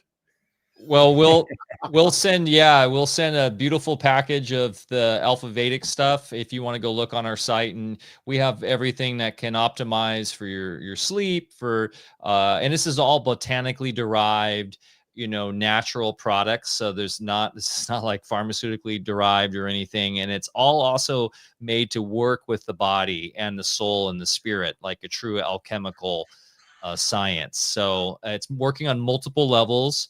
So check out, we've got stuff to help keep you energized through the day, your mind energized, your pineal gland activated, so you can I know you've mentioned in the past, I don't want to get off any more tangents for closing it out, but your dreaming state, right? Like how's your dreaming been since we last talked? Because I think the last time we spoke, you said you just weren't really dreaming at all. I have a product that I'm going to introduce very soon on my private site. It's made out of Manuka honey. It's a traditional Italian herbal remedy by curing herbs and making true spagyrics out of honey. And I just happen to have a dream formula. And just so you know, Jason, the only reason why this company exists is over years I made custom things for my individual clients. And then over the years, I also had a lot of requests to make more available to the general public. So I really had no intention of creating a business out of it in the first place. And as I already mentioned, it's a means to an end. So we're a little bit different than somebody just trying to hawk stuff. We actually, are certified in permaculture farming. We actually run a permaculture farm. Yeah. I'm all for it. I'd like to check it out. We have all the elements. I'm all for it. I totally forgot you guys offered that in the past. But to answer your question, Mike, I do dream, but it's so rare and it's so infrequent, and it's because of my sleep habit. I understand. I have the habit of not laying down until I'm about to collapse. I do not lay down regularly. I do not keep a schedule like that. When my body finally tells me, okay, I've had enough, I will lay down and I fall. Everybody who's been around me knows it takes me less than 2 minutes to be in a deep sleep. And then I don't lay there. As soon as I wake up in the morning, if I woke up, it's over with. There's no laying in bed for me. I'm not comfortable. I'm just not comfortable laying down at all. I get 5.5, 6 hours of sleep sometimes. After 3 or 4 days of only getting 5 hours of sleep or so, I'll sleep in for 9, 10 hours. But I always listen to my body. But I will never lay down at nighttime until my body is just about to shut down. I take it to fatigue. And this is why I get so much done. I get a lot done compared to the average person, because I'm also working on my property. I've got 1, 2, 3. I've got 4 people I own across the street and over here, several lots on this side, a few lots across the street. So there's 4 people here all the time, and one person we have to look in on a lot because she's had strokes, and and take it. Most people don't even know this about me. Let's say I've had several people in my community come to my property and meet everybody, but I've never even told my community like what I'm admitting to you right now. It's I take care of a stroke victim, and she's had 2 strokes, and I don't just do Archaix and working on my property, taking care of my dogs, but I also take care of her. So this is it's a lot. If people don't know what it means to drive someone to the doctor, get them to this appointment here, if somebody else can't do it, we got other people on the property that can do this sometimes, but sometimes I'm only one available, because we kind of have a rule too. I live way out in the sticks, but still, I have a rule that my property will always have somebody here. I don't care about surveillance cameras. No, I got those too, but there will always be somebody here. So we kind of have a agreement. I live in a tight knit little community out here, and all the neighbors, we all know each other, but still, I'm very careful about my living environment, my area. But I'm very busy, and it's fortunate that I'm able to do that. I'm able to just stay up until 1, 2, 3 in the morning every morning, and then when I wake up, I am fully rested. I'm talking about I don't have any complaints. When I get up, within 5 minutes, I'm making my coffee. I've already brushed my teeth, washed my face. I'm excited every morning that I get up. I'm excited about what I'm going to do that day, even though I really don't know what I'm going to do that day.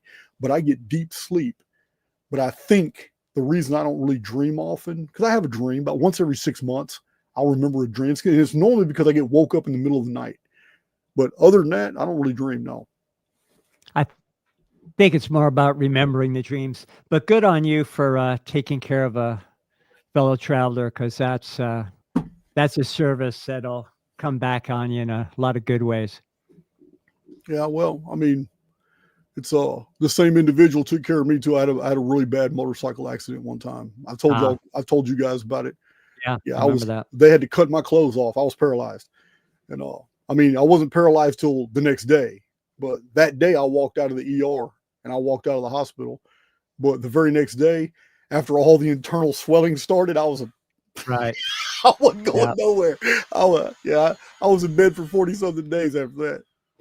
Yeah, man. So yeah, I'm excited about send me this package. I can email you my address. Yeah, we'll just touch base on email and we'll get it figured out. Either yourself or John, whatever, hit me up, go through me. I'll go through the site when you can, just to see what we have. If you have any questions on the products, holler at me or Bear. I'll set up an email chain with you on it too, Bear. And then, yeah, and maybe the next time we come around, let's talk about dreaming a little bit. 'Cause I think that's one way to crack through the construct. So, and dream magic. And I know you've had Joel on a bunch, Perceiver. He's coming on Alpha Cast actually in a couple weeks. Really? Well, I got some news for you. I'm going to be doing his 138th interview. Oh, nice. 138. There you go. Yep, nice right. Number for you. Well, awesome, man. Yeah, we'd love to have you back on the show. Maybe we can schedule it for early next year. I think we're booked through December. All right. Well, book me at your earliest convenience. Oh, awesome. Okay, man. That'd be a lot of fun. You'll have to get with Big John, because he's actually the one that does my scheduling. He's in charge of my calendar now, and it's so much easier for me to just call him and tell him, hey, what I got going on today. So, very good. And Jason, thanks again for having us today. It's really been fun. Super fun, man. Always fun to talk, and I always learn something from Bear every time I come on these shows too. So, well, hey, thanks so much, Jason, and good luck with all that construction. And I can't wait to jump into your new community site. I'm going to start playing around in there. You're gonna love Archaix Underground. It's awesome. It's not just for Archaix. But it's awesome. It's got everything in there. It far exceeds anything that I had initially designed. They took my initial designs and they just took over. It was hijacked. They hijacked it from me. Yeah, it was great. Awesome, man. Okay, well, and yeah, maybe I'll go in there. Do I have the ability to create a group for Alpha Vedic in there, or we used to have? I noticed, is your Telegram gone? You got rid of that? The Telegram is gone, but I've got 440 members in my Telegram group, but we're doing other things. This is a date sequence predictive analytics. This is a cipher group. Okay. I don't have an Archaix Telegram. Got it. I don't have an Archaix. That's a whole different group. Got it. Okay, cool, man. Well, I look forward to playing that. And of course, one quick shout out to Cordal. Cordal, there's a massive community of fans of Archaix in there, and even some of the developers. And we can talk about this at another time, but I know they would love to eventually create an app, the Archaix app, or what's called a Q app on Cordal, where we can not only have just a solid registry of all the community members on there that come in. It's all free too. And then they can, pay for the community and to the Archaix, all the work you do through Court or Pirate through R, which is Privacy Coin. But we've been working hard on Reticulum, which is a mesh networking, open source mesh networking system. So if the grid does go down, or if the internet starts getting all these, they're talking about using digital ID in the internet, so you're going to have to you don't have to do that. And with Cordal, and especially once the Reticulum is up, and Bear has my consciousness tickling about this Norwegian company or the Scandinavian company that had a technology that wasn't a destructive waveform, trying to see how we can essentially do that, where we are all a node on the network ourselves. There's no connection, zero connection to the internet or to especially the World Wide Web. So we'll continue that conversation too. Sounds good. Bear, you got anything else to say? No, just stoked to see you again here, and thanks so much. And while you guys are playing with the electronics, I'll be outside doing my thing. Yeah. I don't get out too much except when I get invited onto these things or on our episodes. So this is the only time I get to talk to people. That's awesome. Or the occasional time I bump into you at the health store every now and then in town. In the big city of Crescent City. Yeah. Man, I would love to live out there. I'm not far enough in the country. Willis, Texas used to be 6 years ago when I moved here. It used to be way out in the country. Not no more. They're building golf courses just a couple miles away. They're building golf courses, whole neighborhoods right next to the interstate, and they're really blocking me from getting to the truck stop. I'm kind of irritated about that. Fortunately, you've got to drive through miles of state parks and national forests and everything just to get up to the canyon where I live. And then it's another 40 minutes up the canyon with no cell service, everything. And the country's just too rugged. It's surrounded by mountains and rivers. And so they can't develop it here. Yeah. Yeah, you're making me jealous. I'll holler at you guys, and we'll touch base on email so we can collect data, information, addresses, all that. Schedule my appearance on your show. Yep. And until later, I'll see you guys later. Thanks, Jason. God bless, Jason. You too. All right, guys, let's get us a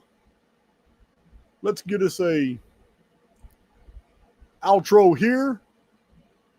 I gotta pick a good outro. That was a good chat. I like those guys. They got good energy. That's what it's all about. Real good energy. So I gotta find a good energy outro. I think I'm gonna choose this one. Anyway, I'm about to go outside. Hats off to you. Love you guys to death.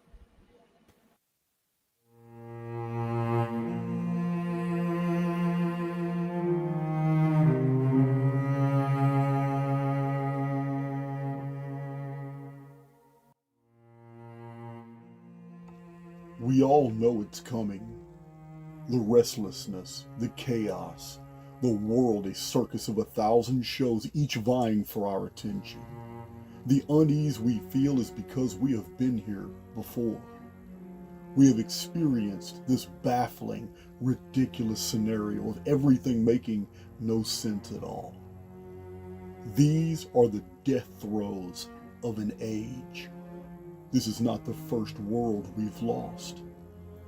When a world is on the cusp of dying, those who know they are to drown with it struggle desperately to drag as many souls with them into the coming abyss.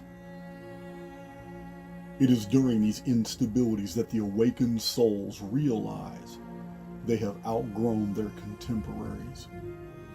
The students have ascended their masters, and the truly alive we'll see that the death of a world only means the birth of another.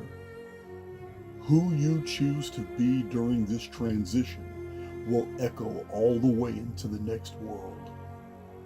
The apocalypse has always been about removing the veil between worlds so we can pass on through it.